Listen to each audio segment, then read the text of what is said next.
Yo, what's up, guys? Thank y'all for joining. That's okay. Let me get my bearings. So we got a pretty good one for you. And first off, what I'm going to talk about in this show and the guests we have, this is nothing against law enforcement as a whole. Make that known right now. We support it. We hope that I actually know some officers. They have very good integrity and they're good people.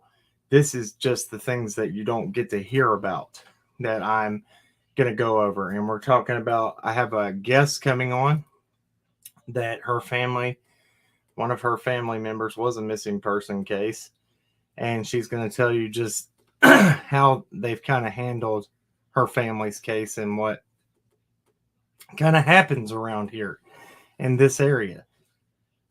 This is going to be pretty eye-opening. It's going to blow your mind. And what led me to look into this information that I found is just some things with the Summer Wells case too. We know that there has been an abnormally high number of officers and things that have been convicted of crimes dealing with SA things, pictures of children that are not good, these things. When you see the record numbers that I'm about to show you and the things that happen that don't go reported, it might be a little it's mind-blowing. It's mind-blowing. It's disturbing, to be honest. I'm going to show you the report statistics. Also, let's see. What else was I going to say? So, yeah. So, everybody's been paying attention and seen the plans that we've got. We're just putting together ideas to deal with the search stuff that we want to do, getting people certified, all that. That's coming together good just in 2 days. One day. Yeah, one day. One day, the people that have reached out, the help that's been offered, it's amazing. Okay, so that's going to be really good. We'll talk more about that. So we'll just start out. I'm going to try to keep this going, in a pretty organized fashion, other than how we usually do it.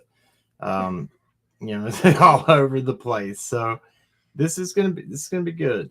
And the sun just came up. Oh, hey, Ariette. Hey. So my guest is in here. Hey, you hear me? I can. Can you hear me? Yeah, I can hear you good. So what I'm going to do is, if you're okay with it, if you got a minute, I'm going to cover the statistic stuff and the stuff I'm going to show real quick. And then we'll start talking about what we're going to talk about with you. Is that cool? Sure. Okay. So what I'll have to do is just I'll mute, or if you can mute this, and then we'll get to your, now you'll know you're watching. So thank you again, though. First and foremost, thank you for coming on. Thank you. You're welcome. Thank y'all for having me. Yeah, we've got real problems here. We do. Yeah. We seriously do, and it's when we get into. So if everybody's not familiar, our guest Melissa is her cousin is Richard Honegger. Richard, he was the missing person case. He was then his remains were found earlier this year. So we're going to talk about that and then how his case has been handled. And this will be eye-opening too. With talks of how the things are conducted, people need to know that this area is not the same as other areas. This is a lot different. In 3 other cases, I'm going to touch on how they were handled. Yes. Nobody's been handled right. Right. Yeah. So Richard just opened my eyes to it, I guess. Right, and then so I'll just give, or you can either way. We'll give a little detail on it. Since Richard's remains were located earlier this year, there has been 2 other bodies found within short distance of his. 2 minutes apart. 2 minutes apart. One of them was found the same day. the same day they found. I forgot about that. The same day, That's crazy. and they are calling this an accident. Now we are going to get into the details of that. I'm not going to spoil that yet, but when you hear the details of each of these cases, it's going to blow your mind. And then how law enforcement has responded back to it. So we are going to cover this in hopes that they take this seriously. When you hear this, you will understand where we're coming from. All right, so I'm going to mute you real quick, and then I'm going to show this information, then I'll tell you. Okay. All righty. Okay, let me fix this screen here for this. Okay. So, Diddy Parks, thank you so much for the super sticker. Guys, this is going to be, I'm excited. This came together at the last minute. It's the best lives we ever do is at the last second. Yeah. Right off the hip. And I can't breathe. And quit smoking. Okay. So first things first. I don't know why this is glitching out like it is killing me. No, I know. We're gonna have to set up Like the my big ugly head's, green like, screen missing. again, you know, because this ain't cutting it. This is the one that where it just does it by itself. Yeah. All right, guys. I need a shorter chair. We're at the same height now. I lifted know, my but chair I up. don't like my head being cut off. Okay. It's just. I'm gonna fix this. Just well. Maybe. So I'm going to have to loosen this. Please don't fall. Please don't fall. Oh, Lordy. Scary. The day would not be complete. Yeah, if we didn't have some sort of technical.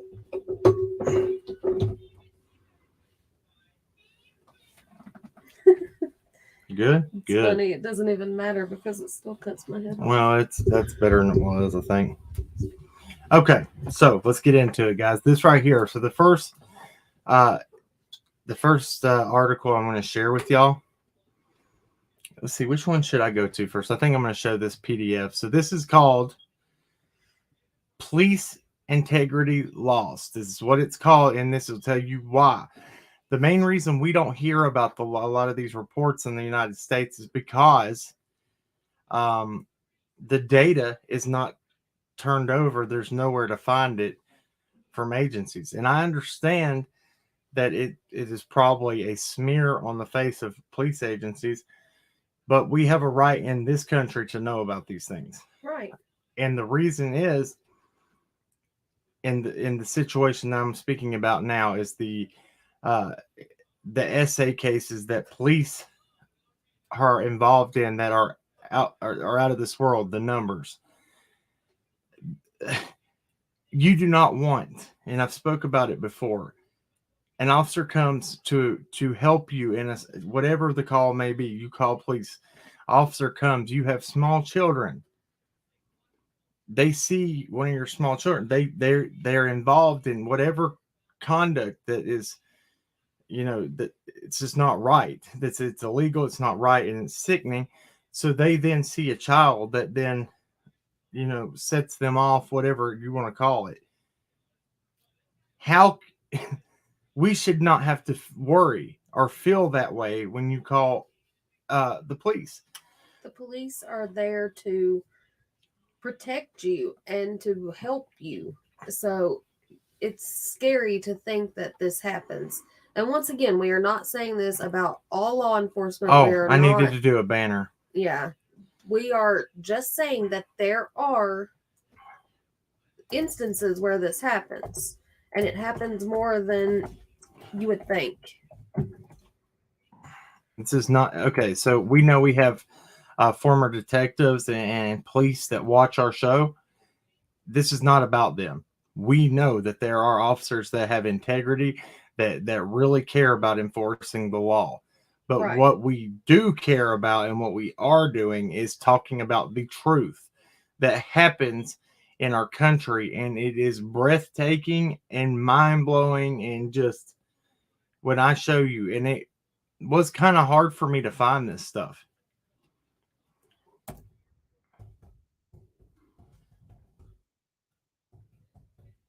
it's I'm gonna say it's about. It's not about bashing the police.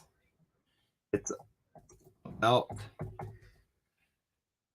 the truth and awareness. Right? Right. Okay. And once again, though, you need to put that we're not lumping all law enforcement into this. That's not what we're saying. Not at Because I all. have a feeling we're going to have many people that are going to be saying that. No, that's not fair because It's then, not fair. but this is you also are not should not be ever expected to blindly just agree and fall. We are all told to research any information, and I strongly encourage any and every single person out there to do your own research. Don't take anybody's word for it. Right. The problem is I did a research, did a little bit of research on social media and how it helps cases. But the main problem is what law enforcement said. Social media can help solve cases 100%. That's what helped. That's what led to solving the Gabby Petito case. We all were here and followed that. If it wasn't for those people, even though law enforcement didn't even want to hear what they had to say, they kept going up the ranks. And the red, white, and buffoon, Yep. they ultimately brought the information forward that solved Well, that led to Gabby. that led to Gabby, to finding Gabby. So fact checking, making sure you are saying speculation when you're talking about speculation. Make sure that you are backing up what you are showing. That is the most important thing. Now, you will hear other people that will go against and say, they're doing this, they're doing that. Watch for yourself, research, and you will see who's bringing you truth and you will see who's not. Make them show you where their information's coming from. Okay? I'm sorry I don't see the chat right now, but I'm going to try to go through this as smoothly as possible. We might even talk about some of the stuff that Scott and then we're talking about last night at the end of this because we kind of helped them have a little bit of that information too, and we know quite a bit into some of the things that were talked about through the diving guys. Okay, let me share this first thing real quick. Okay.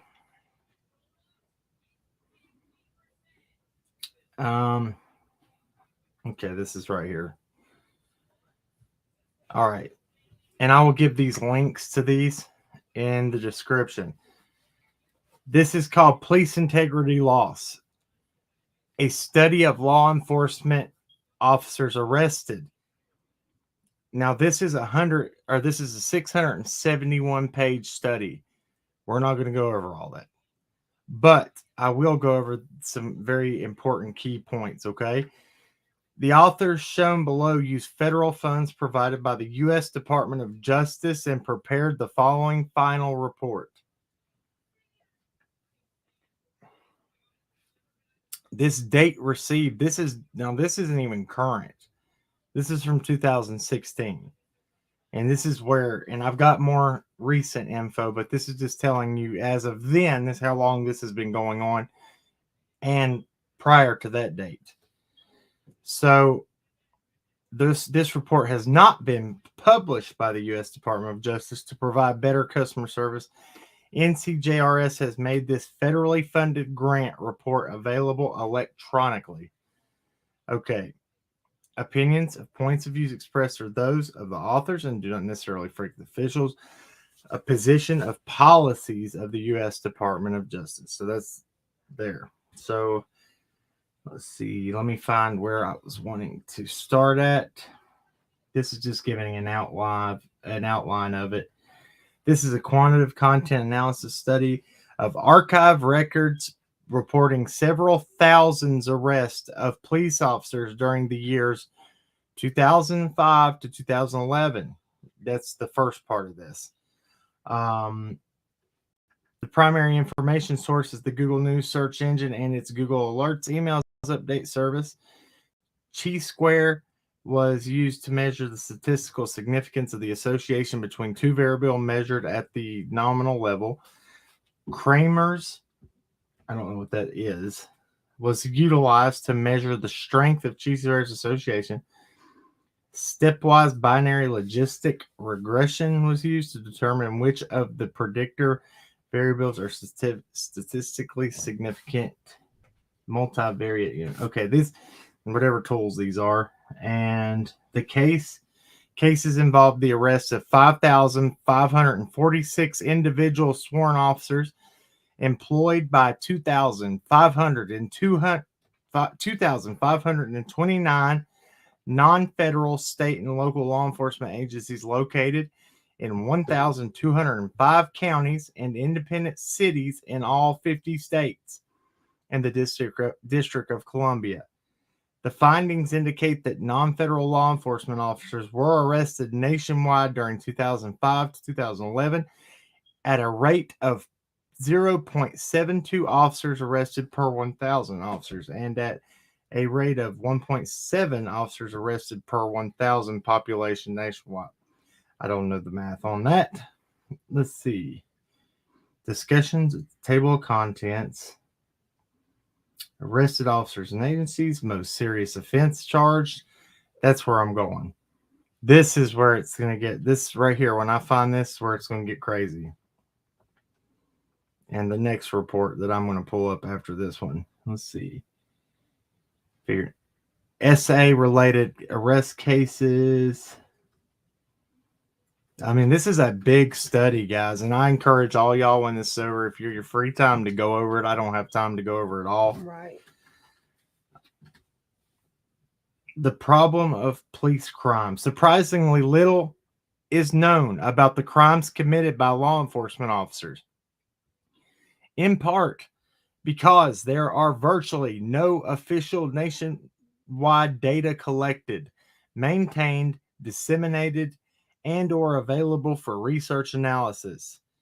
Researchers have utilized other methodologies to study police misconduct and crime in the absence of any substantive official data, including surveys, field studies, quasi-experiments, internal agency records, and the investigative reports of various independent commissions delegated to report on the phenomenon within particular jurisdictions. These methodologies have thus far failed to produce systematic nationwide data on police crime.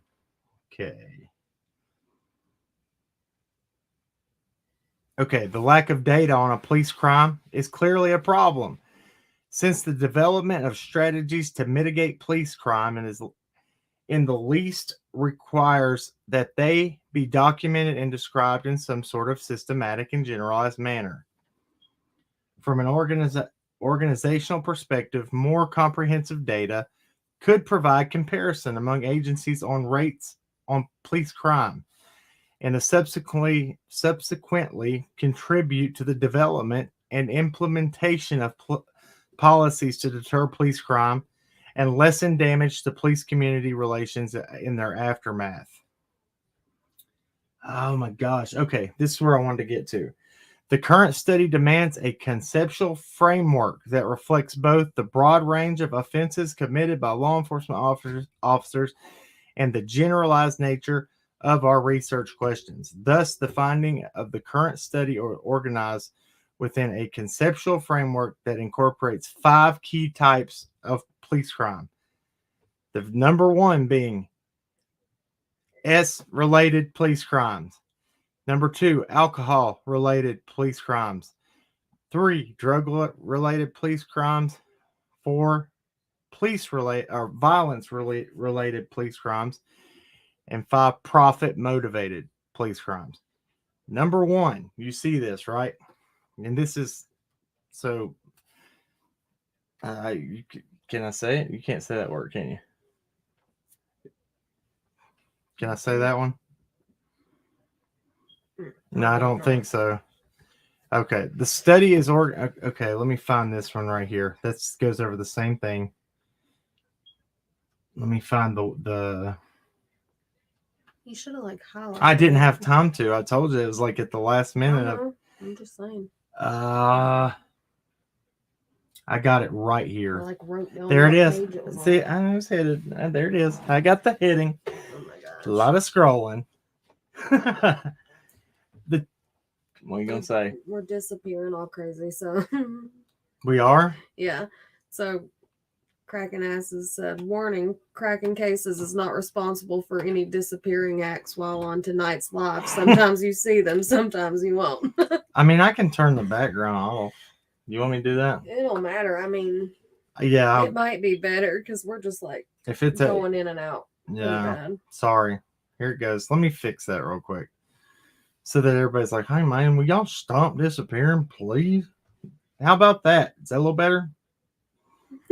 I put the blur on. But now it's like lagging, see? Oh, we can't win.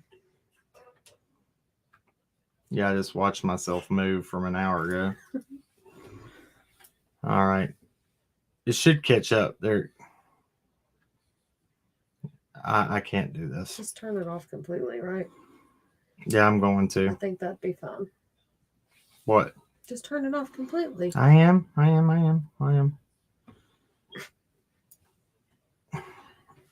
don't like it There, when we're no lagging lag. because then we get stuck in like weird positions and All right, there we funny go. faces. No lagging. Go back to my screen, please.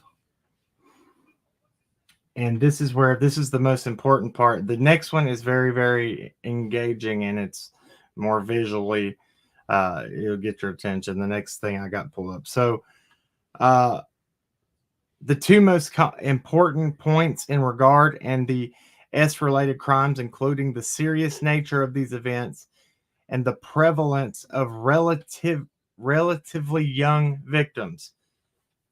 Okay. Please take that in. The S-related crimes include the serious nature of these events and the prevalence of relatively young victims. Serious cases of police sexual violence are not isolated events. The study identified a total of 422 forcible or statutory R's, 352 cases of forcible fondling, and 94 sodomy arrest cases. Children seem to be particularly vulnerable to law enforcement officers who perpetrate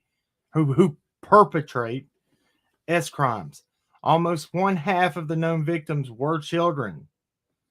And the second most commonly occurring category in terms of the victim's relationship to the arrested officer was an unrelated child. So where are they finding them? Right. Okay, next.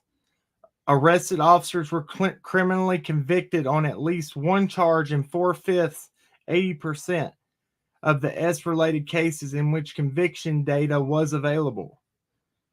That's 80%. The simple odds of job loss are 2.8 times greater if the arrested officer was ultimately convicted of an S-related crime. That's all. Let me see if there's anything else right here. This is going over those kinds. Okay. Does that not blow your mind? The next one's worse. Okay. So I want to gauge what y'all. Yeah.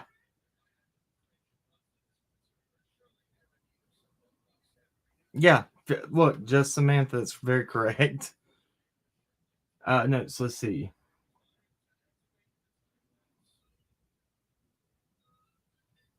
Yes. Okay.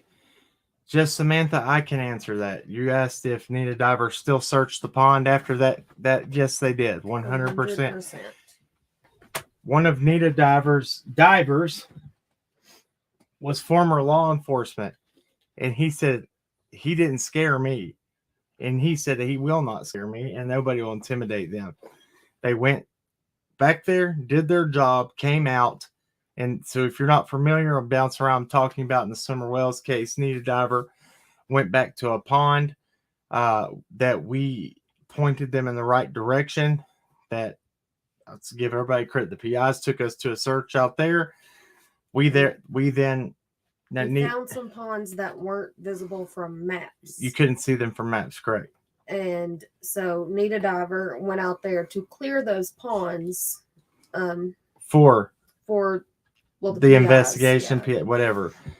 When they got there, Frank Light was in a trailer there, and he was intoxicated and screaming at them, threatening them, whatever.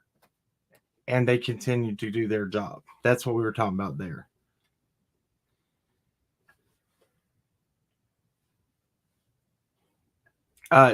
There has been a push in the country, though, to make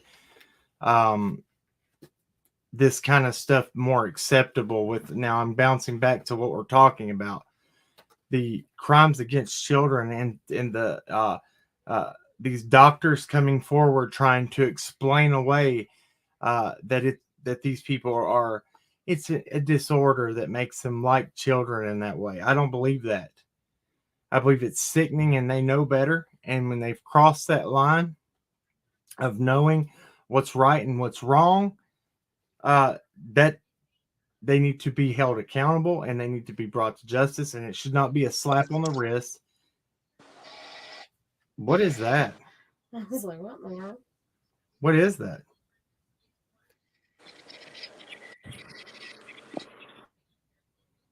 Was that She's muted, ain't she? Was that you? That was. Oh, scared. You There's scared me. Some lady in the chat that's talking about how boring it is, and I was thinking, why is she here? Why is she still here? Oh, how boring this is. Said I got better things to do than listen to Dolly Wham Bam or something. Like, well, why are you still here? Hey, listen, There's Molly, an exit. yeah, look, if it's boring to you, if this information is boring, then I really hope and pray that you're informed. So we're not putting law enforcement down. If you can read, it's scrolling across the bottom. This is to inform you so that you know. I then pray that this doesn't ever happen to you. That's what I was about to say. That's what I wanted to chime in and say is, until it's one of your family members that lays in the mud or somewhere for a year, like 20 minutes from the police, 2 minutes from their house, and they don't even have time to search, and they do no kind of investigation, nothing to help your family, then you might be on here talking about how the police in these small towns need to be held accountable also. Sorry, Molly, but you made the guest unmute themselves to speak to you, so that's a problem. Hopefully your family doesn't have to go through this. Maybe you'll get the full treatment and they'll actually care about yours. But there are people that they don't care about their cases, and we're going to speak out against it. A lot of mainstream media is paid off. They are told what they can report on and what they can't. We are not held by that here. Well, and in this case, I mean, like for a while, I thought maybe I'm just being sensitive because it's my family member, but there's like 5 more families here going through the same thing. Actually, 6 if you want to count one that disappeared 7 years ago. You know, that they not only will the police not do their job, but they won't even let us have. They're refusing to switch over to dispatch now because they don't want no outside sources to be involved. When people ask to come and help and to search, they won't allow that. I mean, it is an important thing to talk about. In his case, I'm sorry. Anthony told me to calm down, so I'm going to calm down. No, you're fine. You're fine. People need to hear this. Right. And that same person said earlier, and I saw it, if you put one down, then you're putting them all down. That's not true. And she also said if you don't break the law, you don't have to worry about it. Well, what about cops breaking the law? Ones that are breaking the law in this scenario. So and we're not saying. Yeah. I finally just had to speak. I'm sorry. I appreciate that. That's okay. Y'all go back to what you were doing. Yeah, it's fine. You are completely fine. I'm almost done. I'll be done in just a minute with that. Okay, so I mean, I hope you know your place now and don't break the law. They haven't listened to anything. There was just a troll, so they don't even worry about it. Oh, they're gone. So I waited until that though. That is sad, though. Even in that, so with Richard's case too, they don't want outside help. You remember that? Yeah, She exactly. told I us know, that. but when they do that, what does that mean? Same. Right. I looked that up. I couldn't find any information. Couldn't find anything online. Why some cases are taken more seriously than others? Nothing. Why? Because they're not. They don't have to give a reason to it except to say we're understaffed. Right. Or Not were enough in the budget. So if you don't have money in the budget and you're understaffed, why not want other agencies that might be funded through other sources coming in to help? That's what the whole reason is of us trying to get other people certified to come in and help search in the Summerwells case too. The reason being, people say, well, she's not around there. Well, law enforcement said their last police or press conference in Hawkins County said, what? We believe she's close. So if they're thinking that, then we have to go on that, right? But we're not bashing them. We're talking about those counties had officers. Sullivan County and Hawkins County have had officers not only federally charged with RSO crimes, but while on the job, both of them, Randy Hass and Richard Chandler, both those officers, one who previously worked at Hawkins County, had high recommendations to go to Kingsport City Police, then federally charged, and said that crimes against children, forcible SA against infants and infants, it's in the police report, said that it should not be criminally charged. And it was a whole boredom. Tell me how that's somebody working in law enforcement that is sworn oath to serve and protect. If that's not a problem, what is? Okay?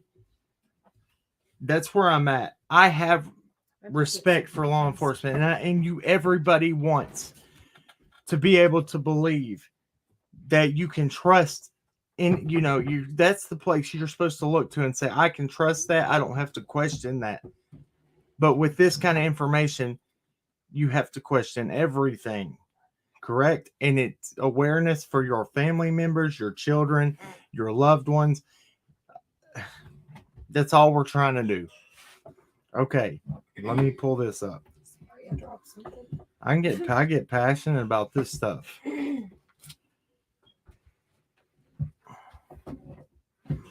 What are you doing? I said sorry, I dropped something. I had to get it. Okay. Okay. This is from the Crime Report, your criminal justice network. Are you okay over there? Issues. I dropped my cord to my phone, my charger. All right. So this is called Predators Behind the Badge, Confronting Police Echelon Misconduct. Has more efforts to stem SA by powerful men come to light. This was done in March 12th, 2020. There still remains a marginalized group that continues to suffer at the hands of people who should be protecting them. Stop. You're crazy. No, I'm not. I'm trying. You're interrupting. There. Okay. See how you made me lose my spot. Continues to suffer at the hands of the people who should be protecting them. They are the victims of police echelon misconduct. Interviews with police and other experts and a review of available data by the crime report indicated that the police, that word misconduct, PSM, most affects young people and others who are the most vulnerable in society, amounting to a betrayal of trust of those who look to them the most for guidance, protection, and safety. Police echelon misconduct is an issue that's hidden in the shadows, said Andrea Ritchie, author of Invisible No More, Police Violence Against Black Women and Women of Color, in an interview with the Crime Report. Police have so much power, and they use the power in the same way that other people with power, such as Harvey Weinstein, politicians, priests, as all those do. That's insane. Like, you have to even put priests and people like that in this category. Please, priest. What's going on? It's sickening. Sickening, and it gets worse and worse every year. And the more that people don't talk about it, and the more that it gets more acceptable, then it's going to keep happening. It's going to keep getting worse. Okay. What? Nothing. Oh, I thought you were trying to tell me something. No. Okay. The problem has long been recognized, but it's only beginning to receive attention from police training academies and state legislators. So now they're doing, that's good. As of 2020, now they're doing more about police training and legislation. A 2003 national study by the Police Professionalism Initiative, written by Professor Samuel Walker at the University of Nebraska at Omaha, found that 40% of reported cases of police misconduct involved teens, often young women, involved in youth engagement and job shadowing programs. If we talk about Randy Haas, whatever, from Sullivan County, he got his charges while protecting children in an almost like Boy Scouts. He was on the job protecting and chaperoning a Boy Scout group thing, kinda, and taking pictures of them while nude, and then brutality things with it. Sickening.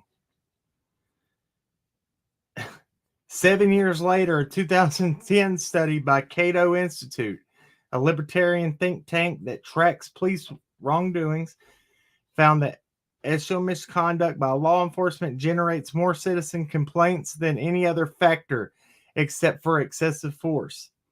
A 2015 investigation by the Associated Press found that roughly 1,000 officers lost their badge in a 6-year period for the R word, sodomy, and sexual assault. I just said it. Okay, this is crazy right here. It says it all. S crimes that included possession of child, that word, or S misconduct such as propositioning citizens or having consensual but prohibited on-duty intercourse. And a database compiled by the Buffalo News report that from 2005 to 2015, a law enforcement official was caught in a case of SA or misconduct at least every 5 days. Every 5 days for a 10-year period.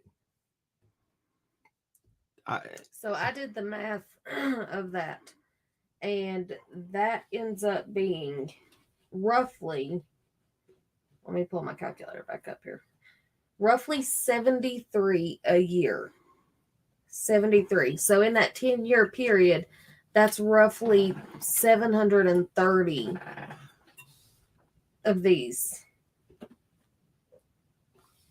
charges. Yeah. Is this?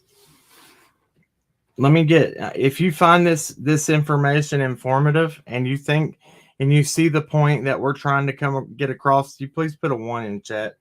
Please, I appreciate it. I just want to know that if this is something that is on point with kind of what we've been looking into. I got to know, because I will continue to research and bring you things like this if this is what, if you like hearing this stuff. Awesome. Okay.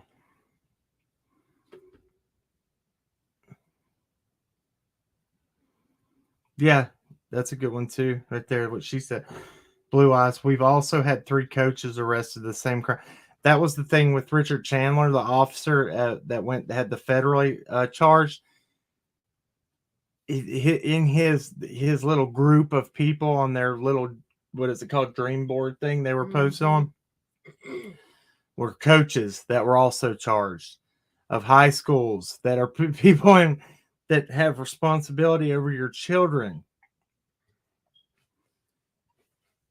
Sugar Plum said here in Tennessee, it's been so many LE and teachers been charged with SA in the last 4 years. That's the same here, like Southwest Virginia. It's sickening. And preachers, that's another Preachers, big one. pastors. Don't like hearing it, but it's informative. People need to know this stuff, guys. Thank you so much. Thank you for supporting what and seeing what we're trying to do. Understanding what we have physical evidence, or we have evidence of what this is happening in Hawkins County, and the surrounding counties. So I wanted to research and see what kind of big of a problem is. So how many of these go unnoticed? How many of these cases get reported, but to maybe hire somebody like a sergeant or something in a police force that then would just have a sit down and talk to an officer maybe accused of it? How many of those go unreported or uncharged, so to not smear? How much of this is known? I don't want to even go as far. I don't want to see corruption, but then I also looked into something like that. I looked into why, like I told you just a minute ago, why cases are sometimes investigated more so than others. What? Hold on 1 second, please.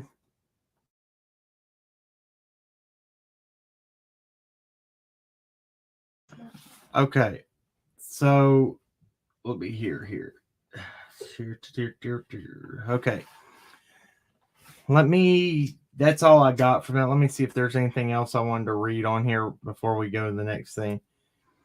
Richie, a researcher in residence focusing on race, gender, sexuality, and criminalization at the Barnard Center for Research on Women, believes that these numbers represent just the tip of the iceberg. She observes that victims of PSM have less motivation than most to report the problem, the abuse, and thus often rarely come forward at all. The people we tell people to report SA to our police, said Richie. Survivors of SA by police are the only survivors of SA who have to report the assault to the people that committed it. I understand. That's a big problem. That's a huge reason they're not reported. Moreover, Richie explains police agencies are reluctant to take reports or complaints of this kind of conduct, often trying to dissuade people from making them, and even wrongly categorizing reports of abuse as discourtesy, improper search, or unprofessional conduct in an attempt to diminish their severity and impact. Right there just answered everything I was talking about before. If that fails, police departments and their officers have been known to actively pursue a victim's silence through direct threats and intimidation, she added. In 2010, the Washington Post reported that when teenager Tawanda Moore attempted to report her essay at the hands of a Chicago police officer, she was allegedly given the runaround by internal affairs officers who intimidated and discouraged her from making the report and instead instructed her to contact them if the incident happened again. What in the world?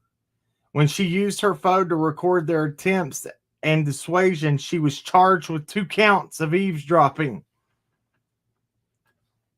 In 2017, according to an article by the Huffington Post, the mother of a teenage girl accusing 2 New York police officers of I'm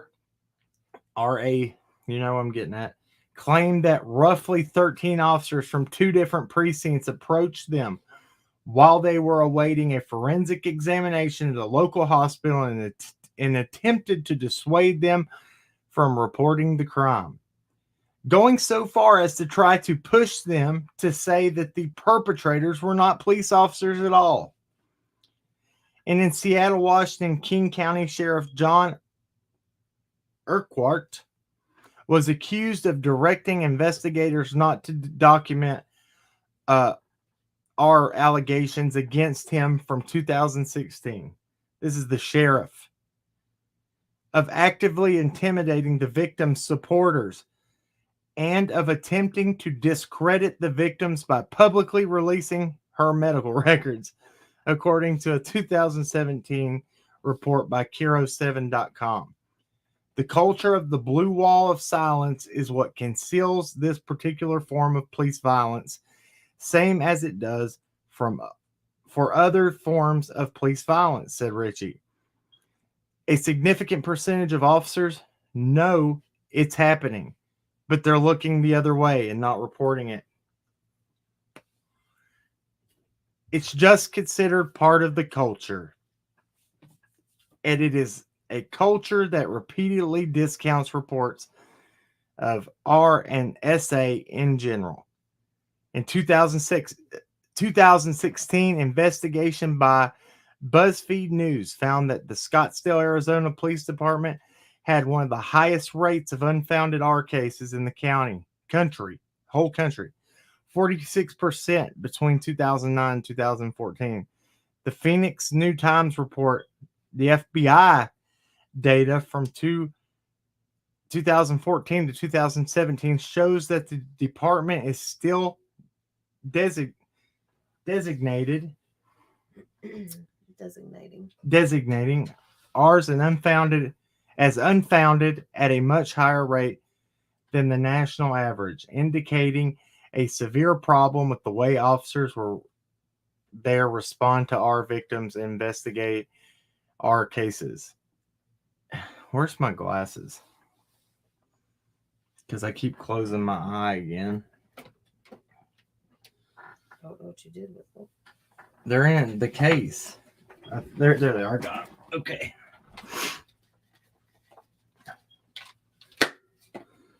Okay. Oh. Let me see if I can read this now. In Baltimore, 2016 investigation of Baltimore Police Department by the Department of Justice found that the department seriously and systematically under investigates reports of SA, flagging failures such as victim blaming, ignoring reports from S workers, letting reports languish as open cases, not testing R kits, and not investigating suspects as standard practice. Not investigating. What? Around the country, reports that appeal SA victims have filed around the country reports the appeal.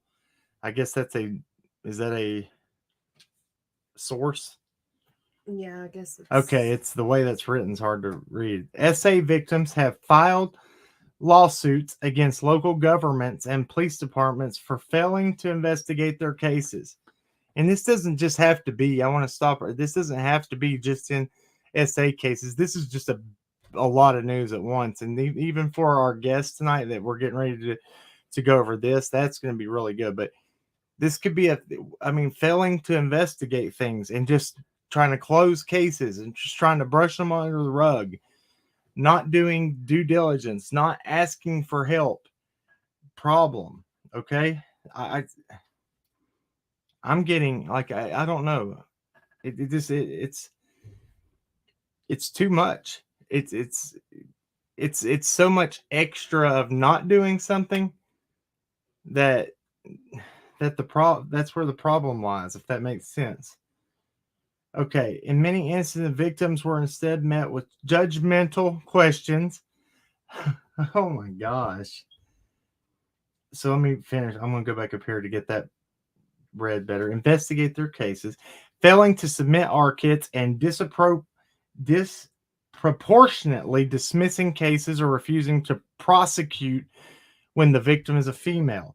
In many instances, victims were instead met with judgmental questions about their clothing, their number of partners, how much they had to drink, and while they were in certain neighborhood when the assault occurred. According, that's insane. According to Philip Stinson, a professor of criminal justice at Bowling Green State University in Ohio, a police culture of silence, dissuasion, negligence, and misogyny not only protects officers accused of PSM, but also enables them to better target their victims. So remember when we were talking, when me and Allison were actually having a conversation earlier, why are so many going into this job? Because they know that they can stay hidden better. And then they know the ins and outs of the law and where the loopholes and where they know, they also know how to look for crimes committed, but also know how to stay away from getting caught. It's insane. That's what internal affairs is supposed to be, to look in and hold everybody accountable. Right. Come on. The police subculture is a sexualized environment, Stinson said in an interview with TCR. It is a very masculine culture. It's terrifying to go forward as a victim when your attacker is a police officer. Stinson, a former police officer of departments of Arlington, Virginia, and Dover, New Hampshire, was exposed during his career to many officers getting away with crimes that others wouldn't. In response, he developed a database tracking thousands of incidents in which officers were arresting since 2005, analyzing more than 500 officers' arrests for misconduct over a 3-year period. The data he collected reveals a predatory pattern of an on-duty misconduct as well as off-duty misconduct that he notes is often facilitated by the power of the badge or the presence of an official service weapon, and that purposely targets the most disenfranchised. PSM specifically targets victims whose calculated risk is based on their vulnerability, the likelihood that they wouldn't be believed if they did come forward, said Stinson. So this is the problem. I'm going to go back to the screen. I don't know. I might come back to this. It is a lot. This is a lot. It's a big, big case study. I'm going to stop right there for a minute and it might not or might come back to it.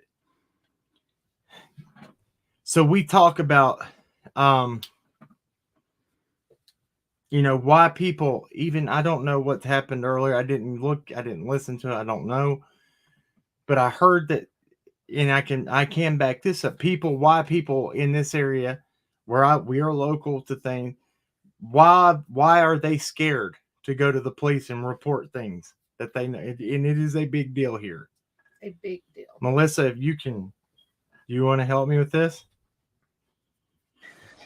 Well, because it doesn't do no good as part of it, and you never know. Did you ask me why are people afraid? Well, first off, is it or is it not a big problem that people are scared of law enforcement here? Absolutely, definitely, especially in these small towns, like this right here. Just this conversation we're having makes you a large target. Yeah, Like I already know that. Yeah, that's what I was. I try to stay out of town limits. You take the back roads because you know that you've complained, but sometimes you have to speak up for what's right. Then, if you do report what's going on, 9 out of 10 times, if you're not important enough, they don't care. Yeah, we're getting there, Willis Homestead. Why are so this? Well, I'll let Melissa. Why are people scared to report here? Corruption. Corruption runs deep. I was talking to a friend of mine. Like I said, there's getting ready to be a big news article in the Roanoke Times tomorrow. We're the town I live in is one of the few towns. Actually, it's the only town in Virginia that doesn't use 911. If you want to call police or emergency, you have to call the police station's phone number. Let me make this clear too. So we're not saying every small town, and we are saying here, No, Northeast. not every police officer in the small town, Yeah, Right. not every officer either. But right. Northeast Tennessee, Southwest Virginia, I'm gonna actually work on this, and I might go out in our communities, and I will do a survey, and I will ask just people randomly if Yeah, something big happened. Go ahead. there's going to be so there's been this big argument back and forth over transferring to 911 so that kids learn in school to call 911, right? Not 964 da da da da, the police. So anyway, there's just been, I don't know the pros and cons exactly. I just know it's been off and on, and it was said that they told someone that I know personally that they did not want the 911 dispatching their officers because they didn't want other people in their records. Who So said Alex Jones? Who said that? We're not. Nobody's talking about Alex Jones here. No, what we're so what I will say this here and why this happens is because if you have anything in your background, anything whatsoever, if you go for say something big happens and you might have been a witness to it, you go forward and they don't find nothing else, nobody else, you have the potential that you could get charged or you would be involved. Say, look, that you even hearsay. Well, then you're under investigation, and sometimes it they I will don't. find a reason. You don't have to be in trouble. They'll find a reason. I It's mean, true. that's just, and That they is can get by with it because They can. they have ultimate. Like I was reading some of the chat. First of all, a lady named Michelle Southern, I think, she had a really sad story, and I'm so sorry. Okay, That's cat an girl. awful story. And then somebody else said that we give the police the ultimate power. Where we tell our kids to go to the police if they have any problems. We tell that's what you grow up. The police are there to protect you, but I mean it's not always the case. Sometimes you have to be fearful, and it's not even you hear people about race all the time, but it's not even just a racial thing. It's just a thing.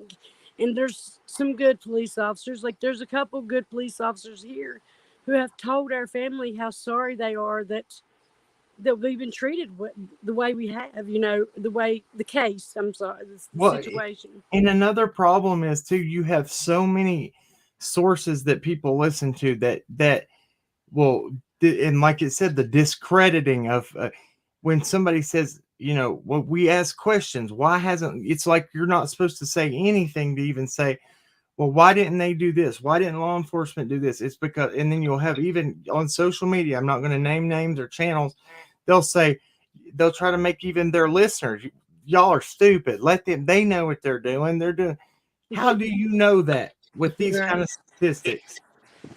Well, and even let's face it, even if they're not bad cops, nobody's perfect. They can make mistakes, so it's all right to That's question them right. because they're humans. Um, right. and if it's a mistake, then you can forgive them and you can understand. But if it's just situations like we have going on here, or really down there with Summer, I believe it's been the same thing. I think they've tried to just get rid of TBIs. TBIs Yes, involved, but they don't want them staying around, hanging around. exactly. They And don't you, want people nosing in their piles. in my, where I'm from here, there, we had, when you have a good candidate running for sheriff and he has everything going for him, he actually, you like, it's almost like the, in other things, I'm not going to say it, but you will have one that everybody you talk to says, I'm voting for him, he's amazing. They don't win, they don't get office. It's No. somebody that could not even hold a flame that will get it. Why? Yeah. Because it's prearranged. That and also there's a lot of how do you say, I don't even know if I can say the word. I hate listening back to myself because I'm such a hillbilly. No, But you're all right. nepotism, Nepotism, you're right. yeah, family. Around here, that's another thing I was thinking about when you were reading. And I'm not going to say no names because Lord, I'm already on the chopping block. But there was a person I know who had a family member working in the police department, and every time there was getting ready to be someone like a drug bust, this person would go warn everybody, that they were getting ready to be busted, and because they were being warned, so it's like they take care of their own. Basically, they would get everybody else, but not Uh, friends of their family, yes. and they hire Heels the in the family. heels in the air. This is not conspiratorial. I'm showing facts. Oh I yeah, showed up. I showed up. I showed everything to back up what I'm talking about. And yes.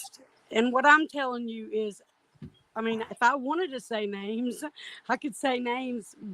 It's the truth. I mean, 100%. it's truth. I don't And believe in lying. I'm not going to lie on nobody, well, because you what go I'm ahead. going to shut up in a minute. But what's the most unfortunate thing is, um, the chief of police here, there was always a lot of back and forth about him on the internet. And Oh, I, she's not I was talking about so the same crazy thing. about that man, because he just seemed so sweet. He drove the ice cream truck. He was like the sweetest man, I thought.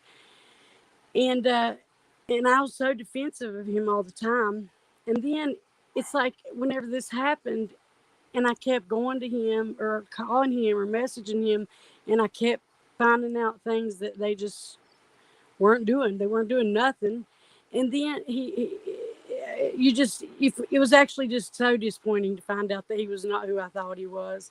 It was Yeah. actually heartbreaking to me. So much so that even because of this, because my family wasn't happy with the situation, I, uh, that he does a white Christmas thing, and he wouldn't even let a family member of ours child have the white Christmas thing because they didn't have, you know, actually that it was just a test. It was actually just a test. Their a family member just asked could their child have something, the shop with the cop thing they do around here, because they were so angry with us because I voiced my opinion. We've all voiced our opinion. They, not just us, everybody. The whole town. Um, Well, and I want to. This backs up to. There's a lot of people in here that are saying things that have happened in their families, own like just like yours. And mhm. that's what we're going to get into in detail. And I'm kind of got this figured out how we can keep it in a good order where it's understandable. So this is what I'm gonna do. So how so we're if you're not familiar and you're just tuning in, and this was I don't know Hills in there if you weren't talking about that. I'm sorry, I don't know if you were saying what we are doing right here is conspiratorial or if that Summer's case is conspiratorial and they have to deal with that. I took what information is public with the law enforcement that has been in trouble in that area, and I just went with that information, which is fact based, and pulled up more fact based data to see how big the problem was. Now, and if you're just tuning in, this is Melissa. This is her cousin was Richard Timothy Honaker, who was missing for almost a year. He was just found a couple months ago. When they found him, they also found another body on the same day, not 2 minutes, Same location. same location. Well, they found him in his backyard too. After Right. years. Yeah, right in his backyard where people had looked That had numerous been times. searched. Now, just a week, couple of weeks ago, maybe at the most, About 2 weeks, they found they found another body right in front of him where he was. right in front of it. And they're calling it drowning. He They had no all water just in his walking lungs. off bridges around here. I mean, everybody's just walking off bridges and hillsides around here. I Every mean, single one of them called an accident, but yet do not hold anything from the autopsy that would be conducive of that. So the guy that was just found, Ricky Griffith was his name. mhm. His daughter reached out to us as well. I just got her message today. I was trying to get caught up on some messages because we were behind. But she reached out to us and she said that they were calling her father's death, like Cam said, an accidental drowning. But that whenever they had done the autopsy, that the autopsy report said that there was no evidence of water in his lungs. She also told us that, Yeah. I hate to even say this, but she also said that her father was so Oh, badly beaten thank Mhm. you. that they were not able to have an open casket at his funeral. So Okay, Tell so me how that's a drowning. it's not a drowning, and so we're gonna get in more detail. If y'all heard her, I'm sorry. It's That's okay. Heels in the air. I saw that. yeah, it's okay. That's what we weren't even. I'm I sorry was if I sounded. I didn't. I get very passionate because I've learned so much through this. Like, I've learned about so many cases that they've done this way right here around us, and I would have never paid no attention because, you feel sad if somebody's missing, but you don't study the case if it's not your family. You just feel bad for them. You just feel sad for the people. But when it becomes your family, then you start saying, whoa, you mean they've never searched for nobody since 2011? Not had one search party of anybody, that's went missing? It, you start learning things that are just unbelievable, just. so. This is how I wanted to start this. So do you want to go ahead and when Richard went missing, how was police? How did they conduct everything? Okay, when he went missing, I think that no, he wasn't reported missing. I mean, for whatever reasons, he wasn't reported missing to our families till a little bit later. So his wife didn't tell us until a little bit later. So then his dad is the one who went and reported him, and I think they just thought he might have took off, for a couple of days or something. So they just started out not doing nothing. They started out just writing it off like he's just somebody out here that got in an argument with his wife and took off. Instead, like I talked to an investigator that's in the next county that said it doesn't matter what they might think. If somebody goes missing, you immediately call in these resources that you have. It's the Virginia Department of Emergency Management, CERT, tactical, field tactical. Anyway, it's several different organizations that's what they do. They come here and they bring dogs, they bring boats, and they search and they start from the last place they were seen, and they increase, like they search outward. Just keep getting bigger, getting bigger. Richard, if he was really where they found him, they would have found him within 30 minutes if he was really there. But they Exactly. wrote it off like, oh, maybe he's just out drinking or upset because him and his wife had an argument and he's just, so they didn't do nothing. They didn't ask no questions. They didn't look nowhere. They just put a post on Facebook and that's it. Like, that's it. That's really it. No, The Ware Foundation actually went back and made some more up to date flyers, and our family searched, but that was it. It was, the police did nothing else. That was the end of their. But what else do you want me to tell? Oh, we no, would take them tips, and they would actually. A guy have a pile of messages that I've saved and screenshot where people that I hadn't talked to like in years that I went to school with that say like, "Hey, uh, I saw where you're begging people to tell you what what they know about your cousin.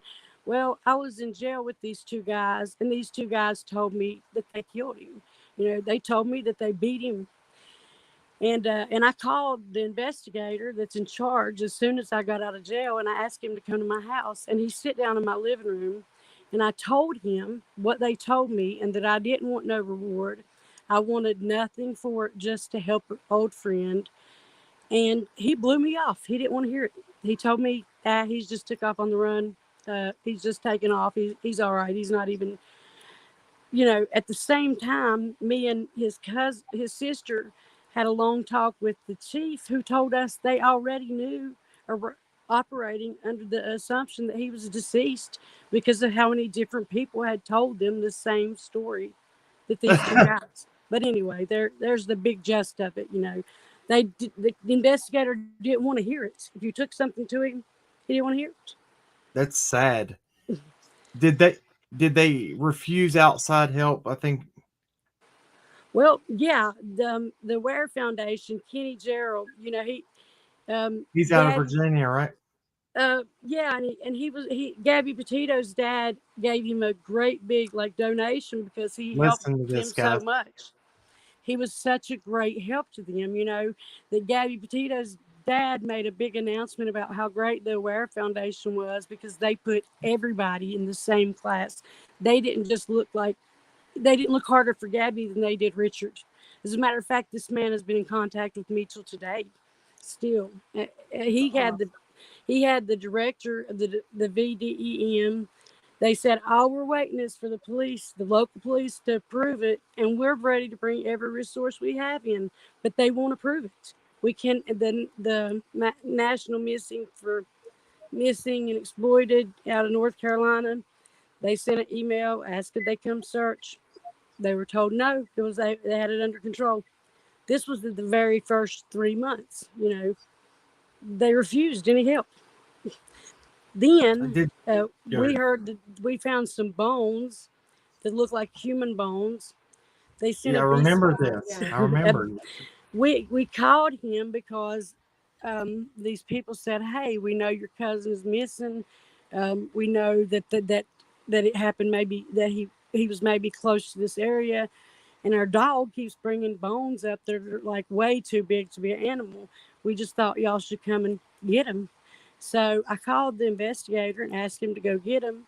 Well, I called him for like 4 days in a row, and he wouldn't go up there and even look. So we went and Oh, searched him well, out. But hold on. anyway, go ahead. No, I'm just stay right there. Hills in there. This is in Richlands, Virginia. This isn't even maybe an hour away from where Summer Wells' case is. We're kind of We're right in the halfway middle. Where I live is right in the middle between Summer's case and Richard's case. Okay, go ahead. Well, so long story short, me and Richard's sister, we went, and brother-in-law, and we walked the hillside in the sun beaming. We gathered what bones we could find. I brought it back to my house. I'm not a forensics person, I put it in a plastic bag, and I called him and asked him to come and get it so he could take it for DNA. And he brings a BCI agent down here to my house and gets it and says, well, even if this is a part of him, you've done, you've done, what did I forget what the word is, but Contaminated. yeah, contaminated the crime scene. And I'm like, well, if I wouldn't have went and contaminated it, it's been like 5 days since we called and called and called and told you it was there. Okay. Now I'm going to say this. Yeah. Okay. Now this is very familiar. Yeah, does this sound Does familiar this to anybody? does anybody that's listened to us when we things we reported and found that needed to be picked up by law enforcement, they didn't go for days, and when they did, people had already rode on them on dirt bikes, tried to mess up evidence, Yeah. potential evidence. Now, with this is something way different. She found a large bone that could have okay, and where they didn't even come, they didn't want to take it seriously. So say that to him again. Well, so after he found out how big it was, I sent him an email and sent him a picture of how big it was. And he was like, I'll be down there to pick it up, And because he was like, well, the little bitty ones, I can tell that they're not real. I mean, but this one very well could be a human bone, and you messed up because you put it in a plastic bag and because you touched it, basically. Yeah. And I'm like, well, I don't know how to store evidence. I just wanted the dog not to carry it off. Well, how many days was it between you doing that and you reporting it to him? Tuesday. I called him on Tuesday to tell him about it. On Saturday or Sunday, we went and picked up the bone. He came to my house and picked it up on the following Tuesday, I believe. So it took me a week to get him to come, and that was after. Now, this leads me to another point of what I've been talking about. This right here, though, for example, we don't have to worry about any of this if we get people. And she didn't know. This is her family. She didn't know. She didn't know what she's supposed to do. So I understand it. This is why I encourage people. If we want searching done in Summerwell, and we all have to, all of us try to get certification, take courses. That way, they can't say those things. Right. They can't use that excuse. You come and you say, I've got certification. I've taken classes. Here it is. I'm not going to be a hindrance or I'm not going to cause any problems when they know anything or mess right. Obstruct your investigation. That's what he told me. He was going to arrest Richard's sister for obstructing his investigation because we were going and searching these places when people told us, because the police would not. Somebody's got to search. No, Lenny. No, there was never no searches except what my family did, and my family searched. They didn't do one search party. They didn't do any of that. they drove along the river, drove down the Oh my road along the gosh. river, and my family walked along the river as the police rode beside them on the road and watched them to make sure they didn't fall in or nothing. Uh, Richlands Police Department, I'm calling. If you're hear this, you listen. Now, this officer listened last time. I'm calling you to answer for these things. Why were these not done? well, okay, then it's like they wouldn't approve it anybody else to do it. It's like that. And I hate to do this because this man hates me, and I know he does. I mean, but it's like I told somebody today, Richard, it's too late. We can't go backwards. But the next family, they're going to need better. And the next family just so happened to happen just a couple weeks ago, and they're already not getting better. Hey, Adrian. You know, We emailed you, Adrian. She has a search dog, so we're actually forming something together. I don't know if you did listen the other night, didn't you, yeah. Melissa? Make sure that y'all, if y'all find anything, you make sure you keep it in either a paper bag Oh, I or a already know all box. that. You don't touch it, you flag it, you step back, you take pictures. So you need to have an anthropologist, somebody who is very familiar with the human anatomy, to send pictures of to them, and they will can either confirm or deny if it's animal or human. Do you remember when we did find something that we felt was important that law enforcement came? We even asked, we said, do we need to stay in here with this until law enforcement comes? And they said no, that now this was with Summer's case, that the investigator was out of town. So he would come and get it whenever he returned. That's what they told us. They did not get Oh another. my God. They said the investigator is out of town. Oh We Lord. were Well, ready that's to what that. Yeah, stand that's here what till happened to they me got too. there. We Yeah, would have yeah. stood there. I would have stood there for 3 days if they'd have That's said what it I was was going to say. I'd have been standing there for 3 days. Yeah. this is. I mean, this is a problem. This is the fact. I promise. And look, we're not the. I can bring. I can have people tell you that with credentials that heard this. Yeah. Oh, well, I mean, and then not to go on and on about my family.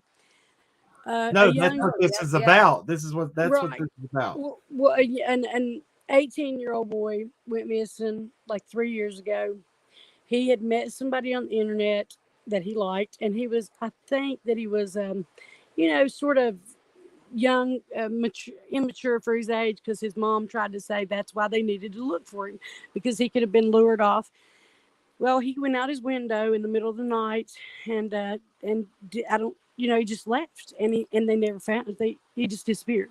Well, she's reported him missing, and the police department actually opened the case, shared a banner. Then, like 2 weeks later, they said they decided he was 18, he didn't meet no criteria, and they were closing the case. But they kept missing poster up.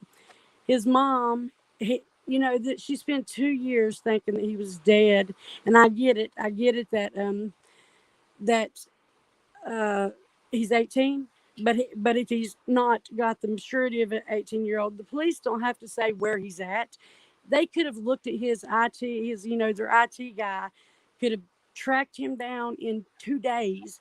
And instead, that mom spent 2 years, and I cannot tell you the amount of money she spent till she found him in Ohio. Fortunately, he didn't meet a real bad guy on the internet. He met somebody that didn't kill him and was alive, but she thought he wasn't. Well, I mean, she said she didn't give up hope, but I read her posts every day, and but they closed the case and wouldn't even help her, wouldn't do nothing, My nothing. gosh. Hey, Never searched for him. Crime Uh, Talk with Terry, email me about this again. I emailed you back a while back, and I don't know if you ever got it.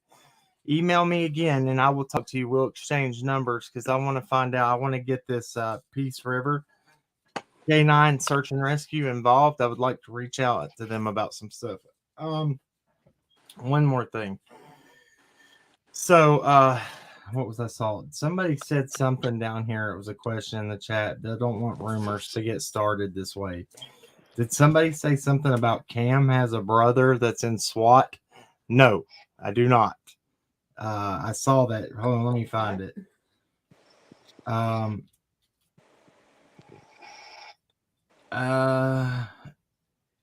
don't know where it went. It's Lupus, Mom said. Judy, Okay. yes. Yeah. Said Don Wells was to out of ECT. etc. Yeah, yeah, I think that's Which one are lupus. you? Which one You're are you? looking for lupus, Mom? What she said? Yeah, no, somebody was answering it. It's not a big deal. I already answered it. Okay. So it's let's see here. Um, there was one you were answering. Oh no, can't look up the SWAT. Okay, you'll have. I don't know exactly. Hold on one sec. Oh, she said Cam. I was responding to Lupus. Okay, I got y'all. Sorry, I was just making sure I was clear. I just don't. I was gonna make sure to answer that. Oh, Cam, Don, there was go Cam, ahead. there was another question on here that I thought I would tell you so you can answer it. A lady said that she found out that a pedophile or a registered SO Yeah. moved in like right next door to her, and she don't know what to do. She has 4 children, so I You saw need. her. She said, "What do I do?" And I saw that a You need. while back. Yeah. If okay, let me see if you can find who said that. I can help I answer think it that. was Bella something.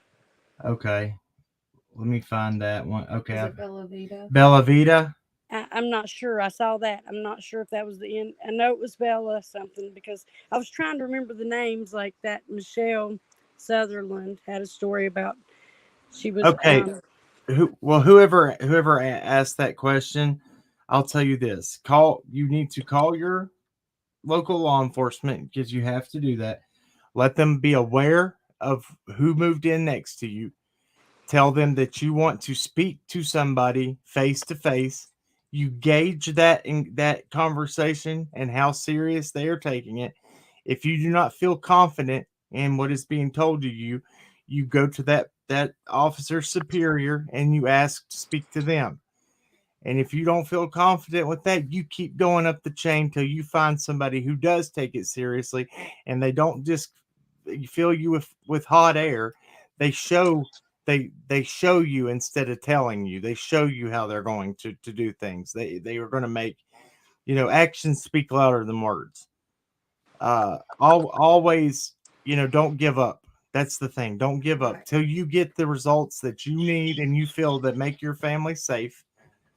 Always keep going and put it on blast. Make them put a sign outside. You put a sign outside your house that said the person next door is a red RSO. Yeah, Remy Bell. That was it. Remy Bell. Okay. I'm reading chat right now. And Amanda Prophet, yes, and Richard had turned his life around in 2012, I think. It doesn't matter what he done, but he had done nothing but raise 2 children and worked every day since 2012 or 2014. He was and raising one of them that was severely disabled. Is It it legal for? Yeah, well, it is legal. They can live, but they have to. That's why they have the. Oh, sorry, Melissa. I wasn't trying No, to. that's okay. I was thinking she should find out how young, because um, Oh, sometimes they'll just be like a 19-year-old that went with a 17-year-old. First, maybe do some research and make sure that it is in a situation like that. That way, you won't worry yourself to death, and it might be just that I do know a guy here who is a registered offender, and he's married the woman. She was 17, 16, and he was 18 or 19. Anyway, and he's still an offender, and they're married and have 2 or 3 kids, grandkids even. um, Lupus mom. You are you? I get what you're. Are you saying it was on the news that somebody is going to swat us, or is that what? Or I would say maybe where somebody had been swatted, Or maybe. somebody had been swatted? Listen, if y'all don't know what swatting is, it's where people will false call law enforcement on somebody to then have them come and they will say the most extreme things against somebody, and law enforcement will go kick their door open at like a raid almost. And if those people have children, if it's this is very, very dangerous to do to people, and it's wrong. And if they say that a child pops around the corner and scares an officer already on high alert, and that child accidentally gets shot, that their blood is on that person's hands who called that. And the sad thing is, if they anonymously do it, then where do you go from there? Okay, what are you gonna say, babe? I read a story a few months ago, actually, where this had happened. I don't remember where it was. I'll have to look for the story, but it had happened that a family, somebody online, that I think that this particular situation was that they played video games or something, and one person got mad at another person, so they ended up they called for swatting at this house, and that person's dad ended up getting killed by police officers. There's been cases of children too. And they right, but they were going to end up charging that person that had called that originally with charges. I don't want to say them. Yeah, and Which should happen. I want to click on Amanda Prophet's comment here. Yeah, we've covered this about Richard. He look, just because he had a little trouble in the past, that doesn't. And we went over that. I actually went on another channel earlier today and talked a lot about just my past and the things I went through. Richard had a past. He went to he got in trouble back in the day. He changed his life. He got married. He was a loving dad to 2 children that were not even his. And I'll let Melissa. Yeah, that I have a YouTube channel, and it's just Anna, because sometimes you just don't want everybody to know who you are. You can go there and listen to Barry Absher talk about him. That's one of the everybody loves local pastor, but he watched Richard grow up. He's been around him all his life, because Richard went to work for his dad when he was about 12, and they really said there was just something about him that went beyond working for him. So he became like their family. They pretty much took him under their wings, and he worked at that furniture store for them. And anyway, you could watch that video of his service, and he tells what a humble and meek type of person. Like right now, I can actually hear him when I get excited and mad. His sister reminded me of how he would react, and he would say, "Ah, Liz, come on now, calm down. It ain't even worth getting that upset about, But it is, because he deserved so much better. I laid here so many nights praying that we would just find him, just to bury him, Right. and find out. And we had heard what happened. I think, they knew he was deceased from day one, from day 3, because he got his stimulus on a card, which was $5,600, I believe. He disappeared on a Sunday, supposedly, and so that the police knew he wasn't alive. That was never touched. He got the money on Wednesday. Richard was just, not because he's my family. It's everybody that you talk to. That's what they say. He's humble. He was meek. That's He what would I give heard. his shirt off his back. He was just a different type of soul. He loved people that were disabled. He loved animals, and he loved he could do anything. He Hey, he Cass. he made like owls and things out of bolts. He would weld them together. He got tattoo equipment. He done tattoos for everybody. Just anything he did, he mastered it. Like he was become the head welder at his work immediately. And not then he just come straight home, and he told me once that the best time of his life was just sitting around a bonfire watching those 2 boys grow, and camping and fishing. That was his favorite part of his life. And it's just so sad that at 36-year-old he's gone. He doesn't get to, somebody cheated him. And not only that, the police acted like he wasn't human. They Right. treated him, and they're treating this next man. His daughters cried to me because she said, like, We're gonna have her on too, by the way. Yes, We're if having I her mean- on to talk about her If dad's we could talk case. her into it, absolutely. yes, and he had no reason to be in the weeds next to a river. There wasn't Who she's talking about is one of the other men that were found. By the way, all 3 of these men, their names start with R. It's which I don't know if that's something or not, but then they're Patty Barnett asked how close they are. I'm go ahead. I'll let you talk here, Mark. But they are very, very close, and I'm pulling up a map to show that here in just a second. But Mhm. what else was I going to say? And there's a video of the distance from where one was to the, from how far they were apart Yeah. on my YouTube page also, or channel also. I don't know really. And there's one on yours too. Yeah, I have Kim. a video where I showed you driving. I have those videos right here. Here it is. Yeah, two of them I messed up, but one of them I drove straight through, and I stopped a couple times, and it still was only 2 minutes and 53 seconds. That was going down a little dirt road, not giving it no gas, just drifting. Um, Here's I'm going to show y'all a visual from an aerial map, and we marked how close uh, they were found to each other. Um, this is going to blow your mind, and then I want to go into what happened after law enforcement found out that you guys had talked to us. And oh this is yeah, and then there's I could just a friend of mine who is she's sort of working in town official type situations, but I was sharing some things with her, and I was like, I could just keep sharing things with you for 2 days. I showed her like all these things, pack of batteries that were not even rusty, that was supposed to have been laying beside of him, looked like brand new. A pack of batteries. I got batteries in my drawer that are rusted up. But these laid on a hillside in the rain, a book bag that looked like brand new. I mean, a backpack rather. Looked like it had never been touched, as clean as a whistle. A letter that you could read every word. The paper looks like it's barely even wrinkled, but it laid on a hillside for a year in the mudslides.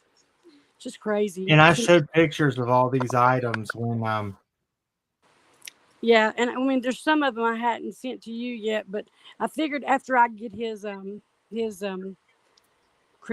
his case file, whatever it's called, his and autopsy and the case file for right when I get that, then I'll I'll come back and share with you, okay. everything. So this one I'm to keep everybody up to date. I'm trying to keep everybody that people coming in. So this where I'm showing here is the three the initials RG, RH, and RN. These are the three people. Richard Honaker, uh, Ricky Griffith Ricky Griffith, and Ray Nesbitt. yeah, Ray Nesbitt. This is how close these three were found to each other, and they all their life ended at different times. Richard and Ray were found on the same night. There's like two paths that goes up this hill. It goes from like where Richard lived to where his sister lived, and they were found on the same night, just on two different little paths. And Uh, yes, all the initials are R. I think that's very they've never released anything about Ray. His aunt has contacted me and asked me, do I know anything? Because the police has not told their family nothing, she said. wow. Um, oh, and then not only that, I meant to tell you, then there was the girl that they said fell over the bridge in Raven, which was like 10 minutes away, and her Come name was on. Rebecca. Her name was Oh my Rebecca. gosh. And she actually lived as a man, so she was a woman, but she identified as a man, and she looked a lot like, so, and it was another R, you know, Music Rebecca. City Mom said wasn't one named Brandon. Brandon Michael Schools, yeah. He was found up Claypool Hill, and I'll tell you, I've talked to his sister a lot, and it's like she said they said he hung himself, but she told me like first of all they said he would have to walk like 30 miles to where he was found, from where he left to where he was found. He had to, and she said he had enough medicine at his house to just take it all his medicine and go to sleep forever. Why would he walk 20 miles to climb all up a big high tree, and then that he couldn't even, Did she Rich didn't. Anyway, they don't believe that he hung himself by did Rich no stretch of the means. sorry. Did Very. Richard know any of the other two guys? Did he know these people? I don't think he knew. He might have knew Ray. I don't really know. They're the same age, and Brandon Schools was the same age. They're exactly the same age. All three of them were 36, and the Rebecca girl was 36. But I don't know. If you knew him, it would maybe been through school, because Richard didn't really hang out with nobody. He just hung out with his kids and his wife and his job. Let Yeah, and are these people are all close to? I mean, Richard was what 37, He was 36 when he disappeared. It 36 when was he disappeared. his second birthday is Tuesday. That's a year older than me, Yeah. or it's not. Yeah, that's crazy. And And they were all 36. Well, Ray was 36, Richard was 36, and Brandon was 36 when they disappeared. And the Rebecca girl was, I think, about right about, she might have been 37, but Ricky Ricky was older, Ricky was was 50, 59. yeah, 50 something. But but now Rich. he got along like it, got around like a young man, you Right. know. And Ricky, I think it's important to note that Ricky wasn't from that town.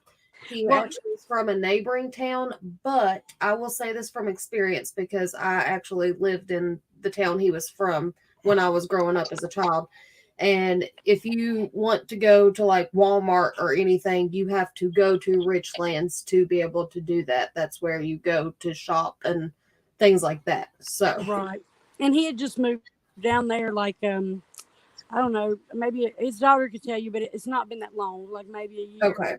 He had, well, and he took the trash out and never come home and come back. You know, he just took the trash out, and never come back. And the people that work at the hospital, and I don't put nobody's names out because I don't want to, but they told me that he was one of them people that if he got out and he didn't have a ride back to his house because he didn't have a car, that he would just come up to the hospital, and the nurses and all liked him, so they would just give him a bed to lay down in until the next day till transfer Oh, came, and or they would give him a blanket and a pillow and walk out in the lobby and sit with him if there was no bed and talk to Oh him. They my said what a God. sweet man he was. wow. Okay, where they found him is directly across from the From the hospital. hospital, So there's yeah. no reason he would be standing and walking in weeds and trees up to his neck, laying down beside a river on payday. Didn't You he know, get? Yeah, didn't uh, he disappear taking the trash out? Yeah, that's what she just Yeah, said. taking. Yeah, uh, okay, I didn't hear that. My bad. right, right, and Sid's just walking over to the hospital like he normally did, and catching the transit home. You know, and I'm guessing he came to Richlands because it was payday. You know, Right. Yeah. it was the 31st, and my guess is he got paid that night. Let me add something too. This isn't a rural area right here. This is a patch of woods behind a Grant's In the grocery store middle of in town. the middle of town. Yeah, all of it's in the middle of town. Well, yeah, and that tells you he had been missing for 2 weeks. But I'm gonna say this: he was in Russell County where he disappeared from. They brought out helicopters, they brought out dogs, they brought out everything. That's That's just insane. a county aside, you know, Yeah, just that's the next 20 county minutes away. over. Yeah, Wow. yeah. They brought dogs, boats, they brought out everything and searched massively. But We they are searched. from. I'm from that We are from county. Russell County, yeah. Yeah. They So searched that.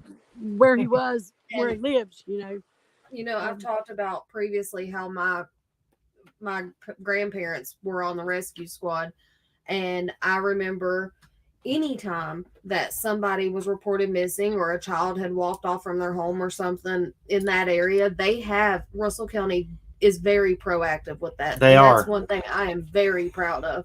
Yeah. So this is where I want to go to this now. So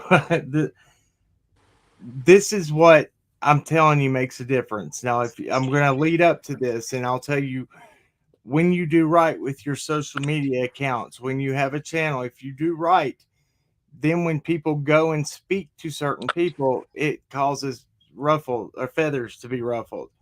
Um, I will tell you. Go ahead and tell them what was said to y'all when he found out that y'all came on this channel. Okay. Well, he told his wife. Yeah. He told his wife The that investigator is who she's speaking of. yeah, yes. Somebody brought it to his attention that we done a show, or live with y'all, and which is okay. We have a freedom of speech. I mean, he might not like what we're saying, but we're not saying nothing that I believe to be false or defamatory. So it's not like They already closed Johnny the Depp, case, right? We're not like John like Amber Heard. We're not lying on him. We're just telling what we believe to be the truth. And so I mean it'd be different, but what I'm telling you I feel to be true. But anyway, so he found out about it. He was really upset. He told his wife, to get rid of his stuff and move on with her life. He didn't understand why me and his sister. First, he told her that we were talking bad about her, Tried which to tried to cause a problem. Tried to law enforcement. right, because for a long time we were, of course, automatically when he disappeared, the first thing we thought was, we were told that he had an argument with his wife. He walked off from his house and never came back. We were told so at first we had some issues with her. So he knew he was using that, I guess, to play. Anyway, he told her we were talking He bad wanted about to her. cause Cause a a divide. divide between the Right, family. That's what the exactly. Then he right. told her to get rid of burn. I think he said burn his stuff, his clothes and Wow. things that was found with him, and move on with your life. He don't understand why me and Christina, that's his sister, can't just accept the fact that that it was an accident or something to that effect. Um, then I think somebody told him the other day. I mean, now, some stuff I have to say I heard, and this is what I heard. That's Is what you're supposed to do. There you go. right, See. right. A family member of mine called him, and he said he didn't care what she said. She might have told him that she was afraid that somebody was going to call and say she did something to Richard or something like that, and he told her he didn't care because the case is closed. So basically, he don't care what you call and tell him. Call and tell me that you did it. I don't care. The case is closed. Oh my God. so So so and that first of all, I want to make a point. We did not speak bad about Richard's wife, not one time on no, any I was live. very We careful not to. very Right. careful. Mhm. So we're gonna and so at this point too, they had already closed Richard's case. Did they say that? Yeah, it's closed, and so Called basically, it accidental death, right? which why would it matter? I mean, why would they change their mind now? Whenever he was still missing, they were blowing people off. People Yes. called Right. me and said a guy from jail that lived in Princeton called, actually got in contact with. He said he just wanted to contact whoever he could find because he's not from here, so he doesn't know nobody. So he called me because I'm the one always sharing pictures, and said he was in jail and he wanted to talk to the investigator in charge of the case, and he's from like an hour away from here. And I emailed the investigator, and he basically acted to him like he didn't really care what he had to say either. So why would he care now? If the case is closed, he don't care. I mean, the amount of people who have told me that he just blew him off. When they tried to tell him, one girl said that she recorded the guy bragging about, or Oh, actually crying. He wasn't bragging; he was crying about it, saying he was going to prison for the rest of his life because he had a hand in on Richard's disappearance. And then she told me another story that's just really was hard, but it's the same thing that we've heard from everybody. It's the same. Anyway, she said, and he won't even do nothing. She said, so now I've recorded this guy saying this, and he knows I did it. I recorded him, and the investigator won't even do nothing to him, and I'm afraid he's going to kill me. She that's was. that's negligence, is what that is. That's not. Uh, that should at least. How is that not investigated at all? There should be a report. There should be more than one officer that goes to any kind of like taking that report, so there is a accountability there.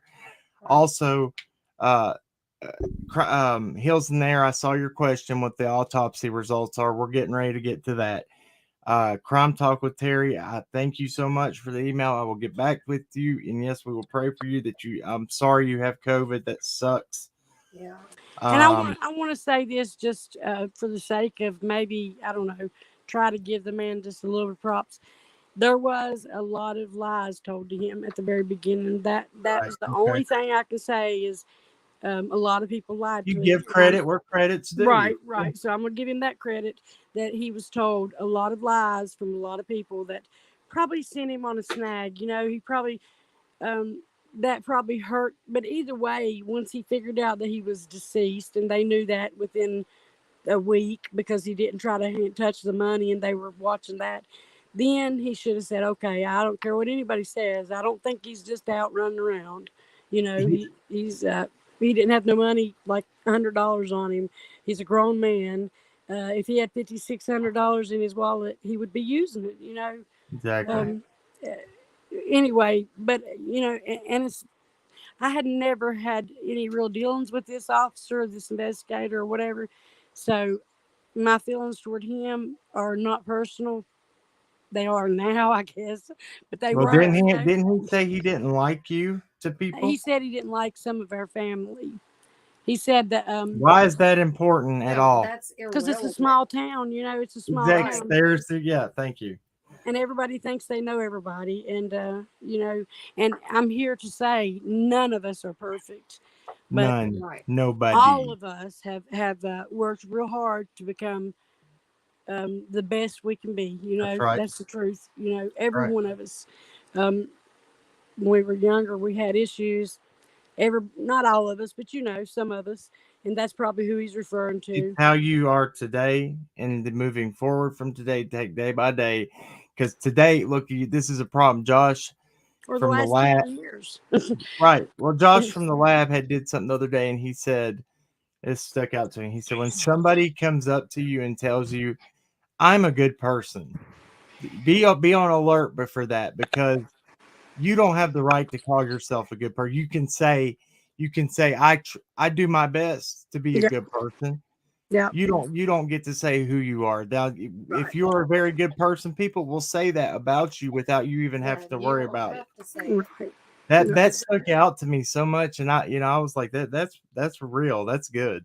Yeah. But But no one Well, deserves exactly. to but nobody deserves to be treated because well they to be made judged mistakes, for their past. especially an officer that don't have daily speak. You know, he don't talk to you daily. That's like because you that's like somebody getting a label placed on them for life because their dad did something that's a problem too here Yeah, in that's this area. really If your that's a lot father of got Richard's problem. yeah, if your father was in trouble or somebody in your family's in trouble, you are automatically labeled as being the same thing for life, and that's not fair. Yeah, and it's like that Amanda Prophet girl just said on here. Truthfully, I believe Richard would be blown away if he could hear how many people, the amount of people who have came to me and said, I mean, how sad this is. Richard was one of a kind. He gave me this, or he did this for me, or he always helped me do that. He was such a good guy, you know, like the amount of people that talk good about him. He would be so surprised that there's been, I didn't even know that many people knew him because he's the baby of the family. And so we were all a little bit older, and people, just everybody knows him, where he worked at the local furniture store. And he was, uh, Give Lex Luthor a wrench. anyway, so it's like, you won't hear nobody say anything. I have not heard one person say a bad word about him. Not to me, to nobody. You know, you don't even hear other people talking bad, like What nothing. right. And So I want to tell this is what we're going to get to now. We'll do the autopsy thing. So what did they say? What did they try to say the cause of Richard's death was? uh, well, blunt force trauma to the Head and head, torso? uh, huh, Head and torso? head and torso. Yeah, blunt force trauma to the head and the torso, and um, that's what the death certificate said. The autopsy I haven't got This to is see yet crazy. myself. But tell them what you were What? told Yeah, by what I the was just mother. told, and I was told by somebody that didn't lie to me this time. Yeah. I Okay. know for a fact she didn't lie because it was his mother. But Yeah. she was telling me that Yeah. he called and told her what happened, Yeah, and heard this. that she said she sort of just zoned out when he started saying it because it was like, you know, that's his mom. But she said he did say something about, and she pointed at the back of her head, like near the base, now down at the bottom, which is odd because I believe that's where his skull was fractured. But also, I believe in his jacket, that's the only place that had a. Now, I mean, he had a bump for trauma in a lot of places, but this is like was something the way she described it, there was something extra there. Well, and there's in his coat, in the hood, there was like blood splatter right there in that one spot, almost like somebody might have either stabbed him or something right in that one spot. We were told hit him, stabbed him, and then hit him with a rock is what we were told right in that spot. And that's what his mom, the autopsy, what she told us. You know, she just told me this a couple nights ago, and that blunt force trauma to his torso and rib area, I guess, and something to do with his feet being crushed Crushed. crushed and twisted. But he had on steel toe boots, Come on now. Yeah. and I've got pictures of the boots. And they said he allegedly fell. Come on Yeah. now. And how did he get his feet crushed somehow and twisted? Like That's crushed. not I can understand twisted. You know, if you fall, you might twist one leg or Twist your something. ankle or something like that. Yeah. Right. But Both this of was, your feet. and the only part of his clothes that had any kind of damage to him was his socks. And another person who's told us these stories, none of these people have talked to each other. None of these people have heard anything. I just heard this like 3 nights ago, and nobody else had heard it. Not even his sister didn't know this today. I told her, but that she kept talking about his socks. You know, like something wrong with his socks. That she was told that, you know, by these people. So it's basically like I don't know what the deal is. I'm gonna find out. I mean, or I'm gonna die trying. Let me put it that way. Or I'm gonna be in jail. Y'all Anthony's send me gonna some come money up on my too. books. Do what? Anthony's gonna come up too. He wants me to send him the link real quick. Okay, good. Yeah, I need to shut up. No, you're doing Y'all good. send me some money on my books whenever I get locked up. Oh, here, look, this is No, you know what? I commend you all for doing what you're doing, because you are doing what a family should do. You are showing that even though this is what you're being told by the authorities, that you're not going to give up for your family member, and you're going to continue to speak out not only for your family member but for families. The next guy. Yeah. Right. The next guy. Yeah, there's already been, well, in 4 months there's been 5 people, you know. he supposedly fell down a tree, Ruby Blue. Fell down a hill tree. I said tree. Fell down a hill, and it's a hill that's not. That's why Anthony, I think, is coming up. Go ahead, Melissa. Sorry. This is Anthony Robert Brewer. It says Robert is my cousin. Is Robert is a crick? I gave him the link. I think he's trying to come up right now. Oh, okay. I bet our spell check spelled that out. I get it now. It's Anthony Robinette. Yeah. Oh. Yeah. She sent me, or she said the comment, but I believe you know how spell check will spell it for you. Well, got Robert Brewers in here too. Oh, really? Yeah. Oh, really? Wow. Well, they know I'm mouthy, so. No. But you're doing great. You've done a good job. This has been very good and informative, I believe. Yeah, I've told a lot more than I probably. There he is. I want to, y'all, if in the chat, if you're watching, go. A lot more than I probably. There he is. Y'all are up here. Y'all might have to turn down YouTube in the back, or it'll echo. If y'all like this and this is informative, and you want to see more stuff like this, throw one in the chat for me, please. I'm gonna mute my mic and get a drink while Anthony can chatter for a while. What's up, Anthony? He's been up there where they found him, so he can tell you a lot more about that, because I was afraid to go up there. I've been close, but not exactly where he was. This is Richard's other cousin. This is Anthony Robinette. I had went up on. I'd been real curious, you know, where he was found. I went up there last week, and I, you know, I had to climb down to get down. But once I got to where he was found at, there was a tree that had fell, and it had uprooted. So the roots was probably 6 foot high, something like that. Yeah, but they was above my head. But just the area that he was found, they're trying to say he fell off, basically fell off this cliff. From where the tree is at, the cliff, the bottom of the cliff is about 60 yards up the hill from this tree, where his body was actually, half of his body, his upper torso, was found. Yeah, that's another thing, guys. His body was in half. His upper torso was found hanging, you know, on that root, on that tree. right there. But there's no way humanly possible. Lord.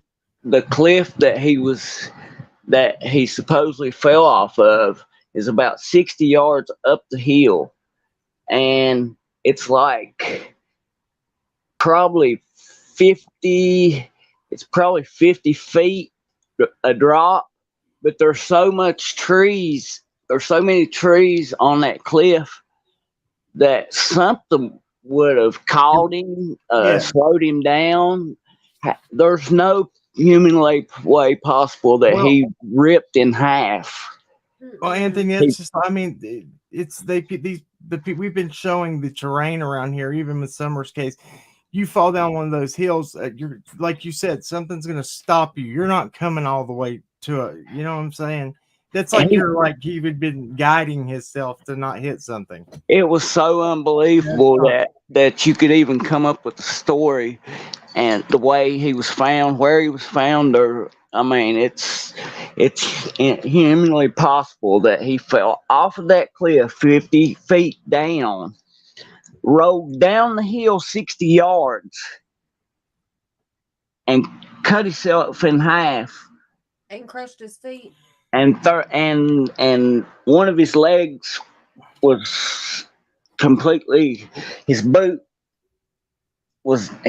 was down in his boot when the guy found him, and it was laying beside of his head. The area where he was, now they have been searched by the family members, because remember, law enforcement didn't do a search. That's one thing. His brother-in-law was with me when we went up there, and his brother-in-law said, I sat on this very tree that had been uprooted that he was supposedly found on. He had sat there and rested, because I mean, if you go down in there, you'll slide down, but we have to climb back out of there. And when you get 60 yards up the hill, it is a cliff. You got to basically grab roots and stuff to climb back up. But once you get to the bottom of that cliff, it's not even hardly an incline. So there's no way that his body could have rolled that far after he, you know what I mean? There's this, I really wanted to speak out about this, because it blowed my mind that the police are trying to sell this story. That's insane. And the thing is, too, Hills, in there, you're making a good point. By this point in time, he was gone, 11 months is what he was missing. And yes. Supposed to have been in the elements, but his body, there was still, it was not like it had been. They said like dried deer meat all over. And I wanted y'all to say it. I don't want to say it. Yeah. It was still intact. And the boy that found him said it was like dried deer meat. Like he said he thought it was just clothes laying there in a big pile, because there's a lot of clothes up on the hillside. He picked up the hat, and he said he could see, his skin and his bones. And there was also still live maggots all over everything. Like, I would think after a year, after snow, we've had snow, sleet, ice, nothing was gone. Nothing. His backpack, his knives, nothing.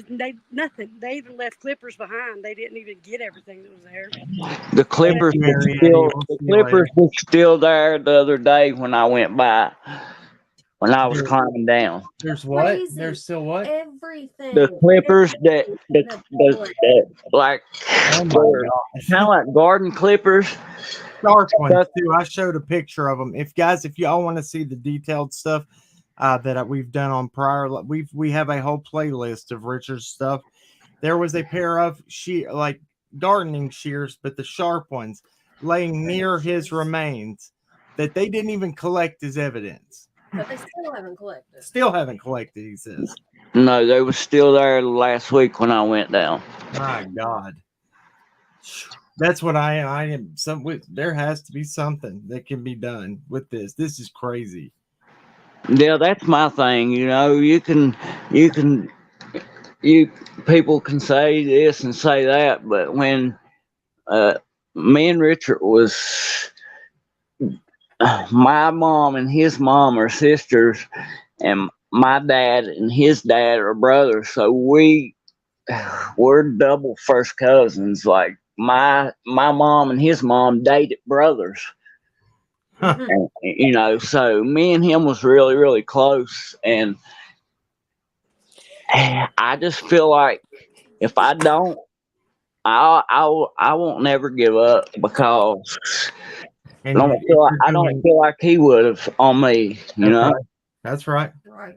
And people, the same thing to you that I said to Melissa. I commend you all for doing this, because this is what families should do. Right, exactly. You are doing a very brave thing by doing this, and you're doing speaking the right out, thing. And you're not gonna, because we all know that we've talked about it, and off camera. Everybody here is taking a very big risk by talking about this. Yeah, because we live in such a small town, and they all know all of us, and but it's almost like the drive to find the answers is more. It's more than you can stand. It's more than you can withhold. But and I wanted to say, our whole family, we grew up like brothers and sisters. All of us, we grew up right here together. My grandparents, we were always together. And I would do it for any one of my family. There's nobody. It's like I grew up. You don't leave a man down. Basically, you never leave a man down. And especially not your blood, That's right. That's right. And I can't. Sometimes I'll back off for a little while because I think, Lord, I'm driving myself crazy. It gets to like too much. I've had to pull back from it several times because it's so personal to me to know that he was done the way he was done, and the cops basically, I mean, they know. They got people that's wore wires and had people admit stuff, and they're still not doing nothing. That's what's that called? Yeah, since the case is closed, we can tell what we've heard, and most of what we've heard from the horse's mouth. Like the person who said they wore wire, girl, come to me. Were you ever instructed to not talk about it? Well, at the time, I wouldn't, because I wouldn't dare try to mess up his investigation. Exactly. But the girl told me that girl told me that everybody knew it anyway, because she said she was catching all kinds of heat out on the streets.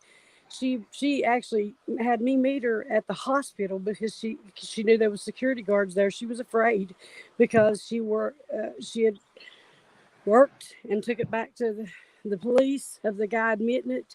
And he told her, I know you did it. The guy told her, I know you did that to me. And he said, it's all right. Somebody's got to get credit for it. And she said, yeah, but that ain't really what he meant. She said, Miss Q, Missy Q, I don't know. What are y'all talking about down there in chat? Because this case has nothing to do with that case. I want to make sure that people aren't getting confused by that, because that has nothing to do. That's I'm just trying to. I just ask that you be respectful of this family and what they're going through, because this is real deal, and this is something that we're trying to get results out of. We're trying to get taken seriously, and yes, law enforcement can reopen any case, and maybe it's called for maybe a bigger agency, a federal agency. Maybe y'all should reach out to them and give them what you know. I mean, I know it's scary. It is. It's scary to call because of how we are raised around here and what you know about the area around here. It's scary to reach out to to any law enforcement at that, because you don't know how you're going to be treated. I can tell you this, that I have called the police on something in my life. Called the police. This happened one time because I tried to not be in trouble. I was on probation, and somebody kept trying to antagonize me and I said, I'll just call the police, do the right thing. I went to jail when I called the police. They came and talked to me, and they ended up charging me for telling the guy, like, what did I say? I said I told them to get I cussed them. So we got dropped in court, but I still had to go to jail. Cam, you're not going to believe this.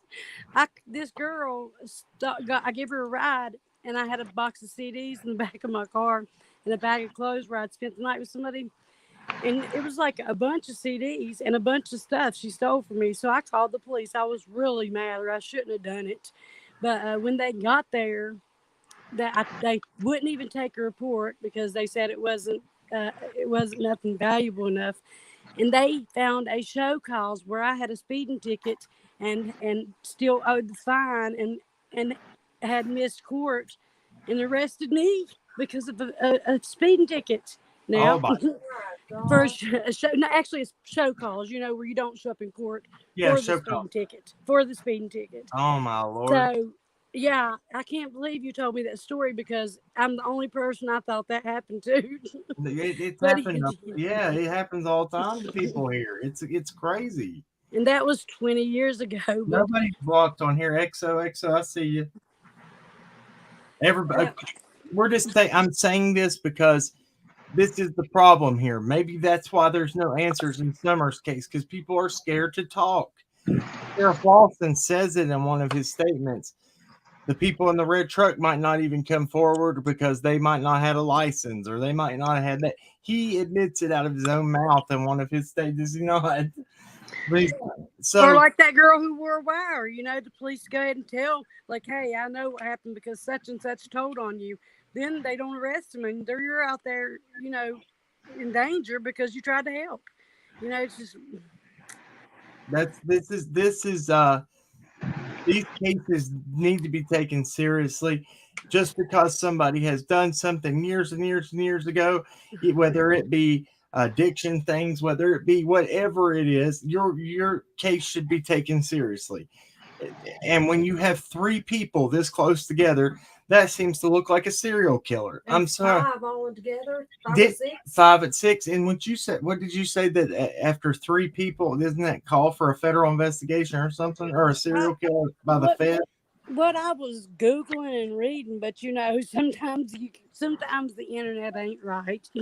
But the way I read it, like if they knew, but the local police have to let them know that there's that many suspicious deaths found in a certain amount of time in a certain area, then that actually is criteria, for like the FBI to come in, because possibly a serial killer.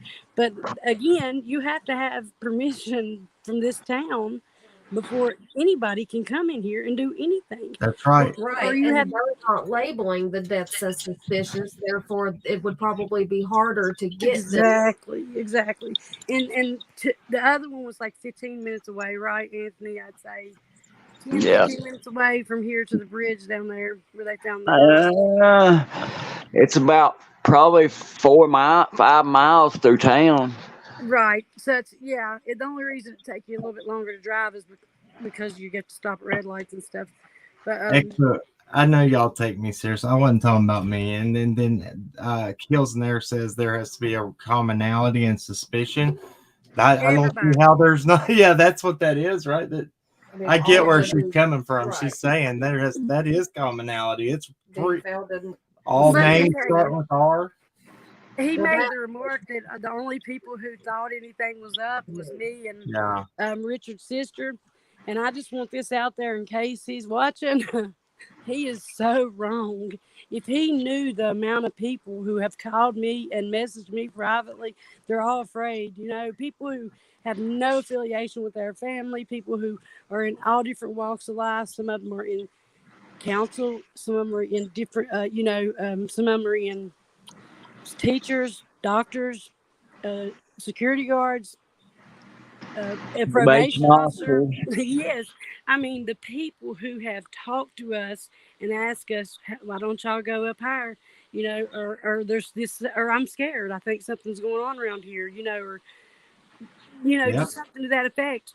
they think it's just us because everybody else is afraid to talk. A few people will comment on Facebook pictures and say, Melissa, I think y'all need to go to somebody above them. But it's like, who do you go to, really? I mean, I don't know who you go to. I don't know how you get their attention. I know what I'm trying to do is get all his records, because now that the case is closed, I know the Freedom of Information Act gives me that right to get everything they have, and I want it all.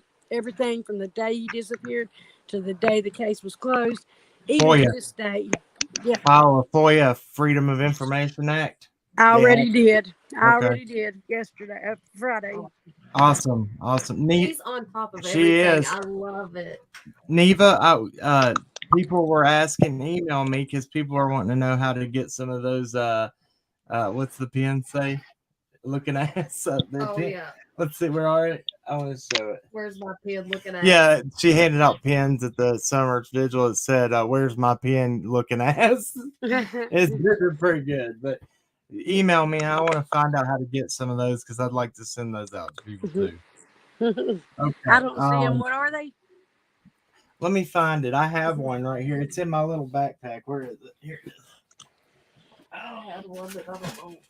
You're right. We do better if we don't plan nothing. We do. Yeah. We're a spontaneous bunch. Spontaneous, him right off. Yeah. Right off the hip, man. That's how it goes a lot better.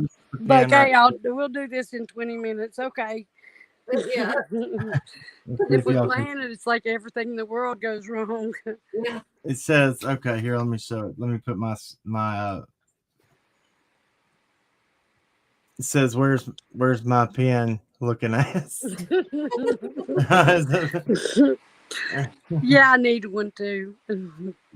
This I don't know, man. This is I'm so glad. Thank y'all for coming up here. Yes, I'm gonna try to cut this off right here so people can watch it all, and it's not drawn. The shorter they are, more people will pay attention to it.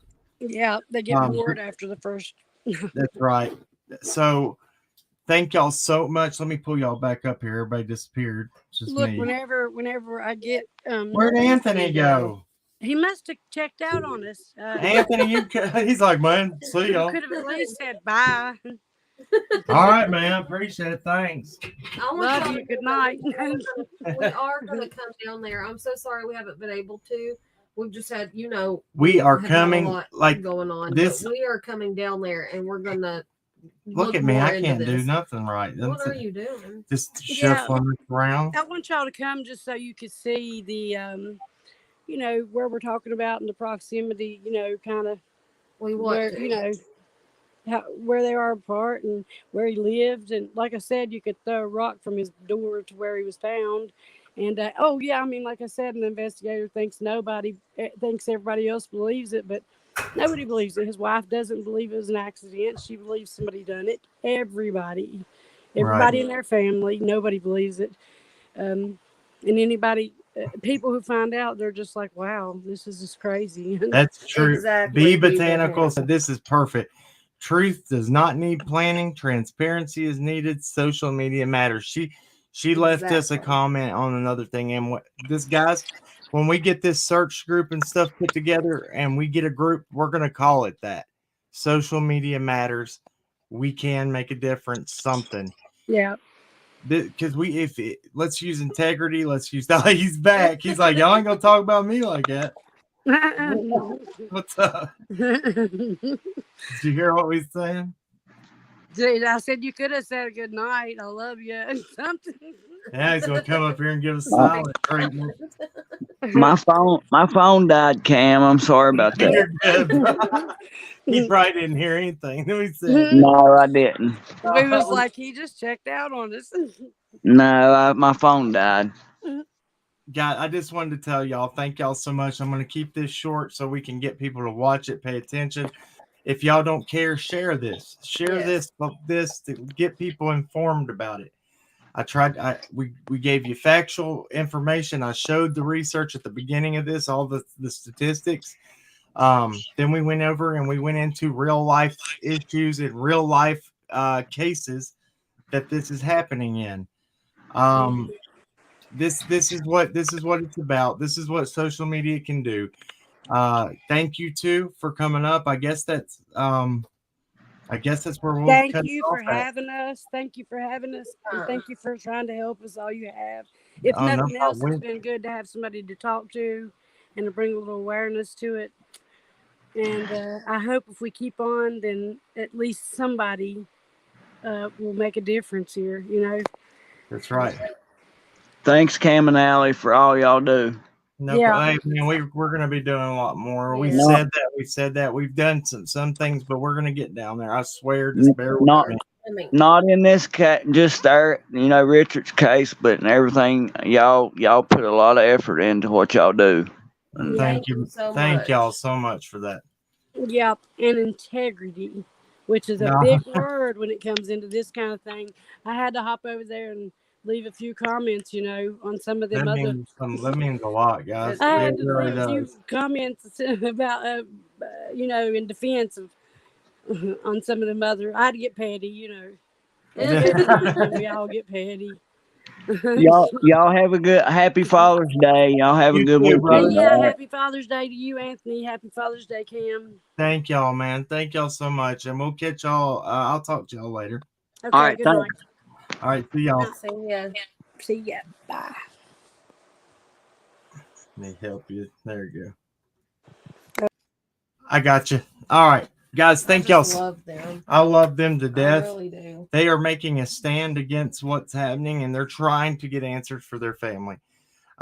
Be botanical. Let me get off here, and I will add those links that I used in this live in the description. Give me about 10 minutes after I get off here. Thank y'all so much for joining us. Thank y'all for paying attention. Thank y'all for everything y'all do. Y'all are amazing. We love y'all so much. And last night was it was fun. It was fun. If y'all it was so much fun, guys, that were here. Those people right there, pray for them. We're going to pray for them. We're going to pray for Summer, and we're going to roll out. Okay. Dear Lord, thank you for everything you do. Thank you for letting us have this opportunity and this platform to help people that are going through things that I cannot even imagine in my own life. Let them have answers to their cases. Let there be answers brought to Richard's case and the two other gentlemen that were found deceased right in the same area. Whoever is responsible for this, Lord, we ask that there is just light brought into the case and that person is brought to justice. Let people not be afraid to report to the people that are sworn to protect them. God, I ask for answers in Summer's case. I ask for answers in Michael Vaughn's case. I'm asking for answers in all the missing people cases across the United States and children. And Lord, we ask that these crimes involving SA and things like that with law enforcement and just regular citizens, that it stops, and that there is just they get the time that's deserved for the crimes they commit instead of a slap on the wrist. Let there be reform in our court system. God, thank you for everything you do, and thank you for doing miracles every day when we don't see them. Thank you for having faith in us when we don't have faith in you. In Jesus' name I pray, amen. Amen. Guys, this was amazing. Yeah. Remember, at the end of the day, everybody wants justice. But justice doesn't have to be carried out with hate. We will catch you on the next live. Till then, keep on cracking. God bless. See ya. See ya.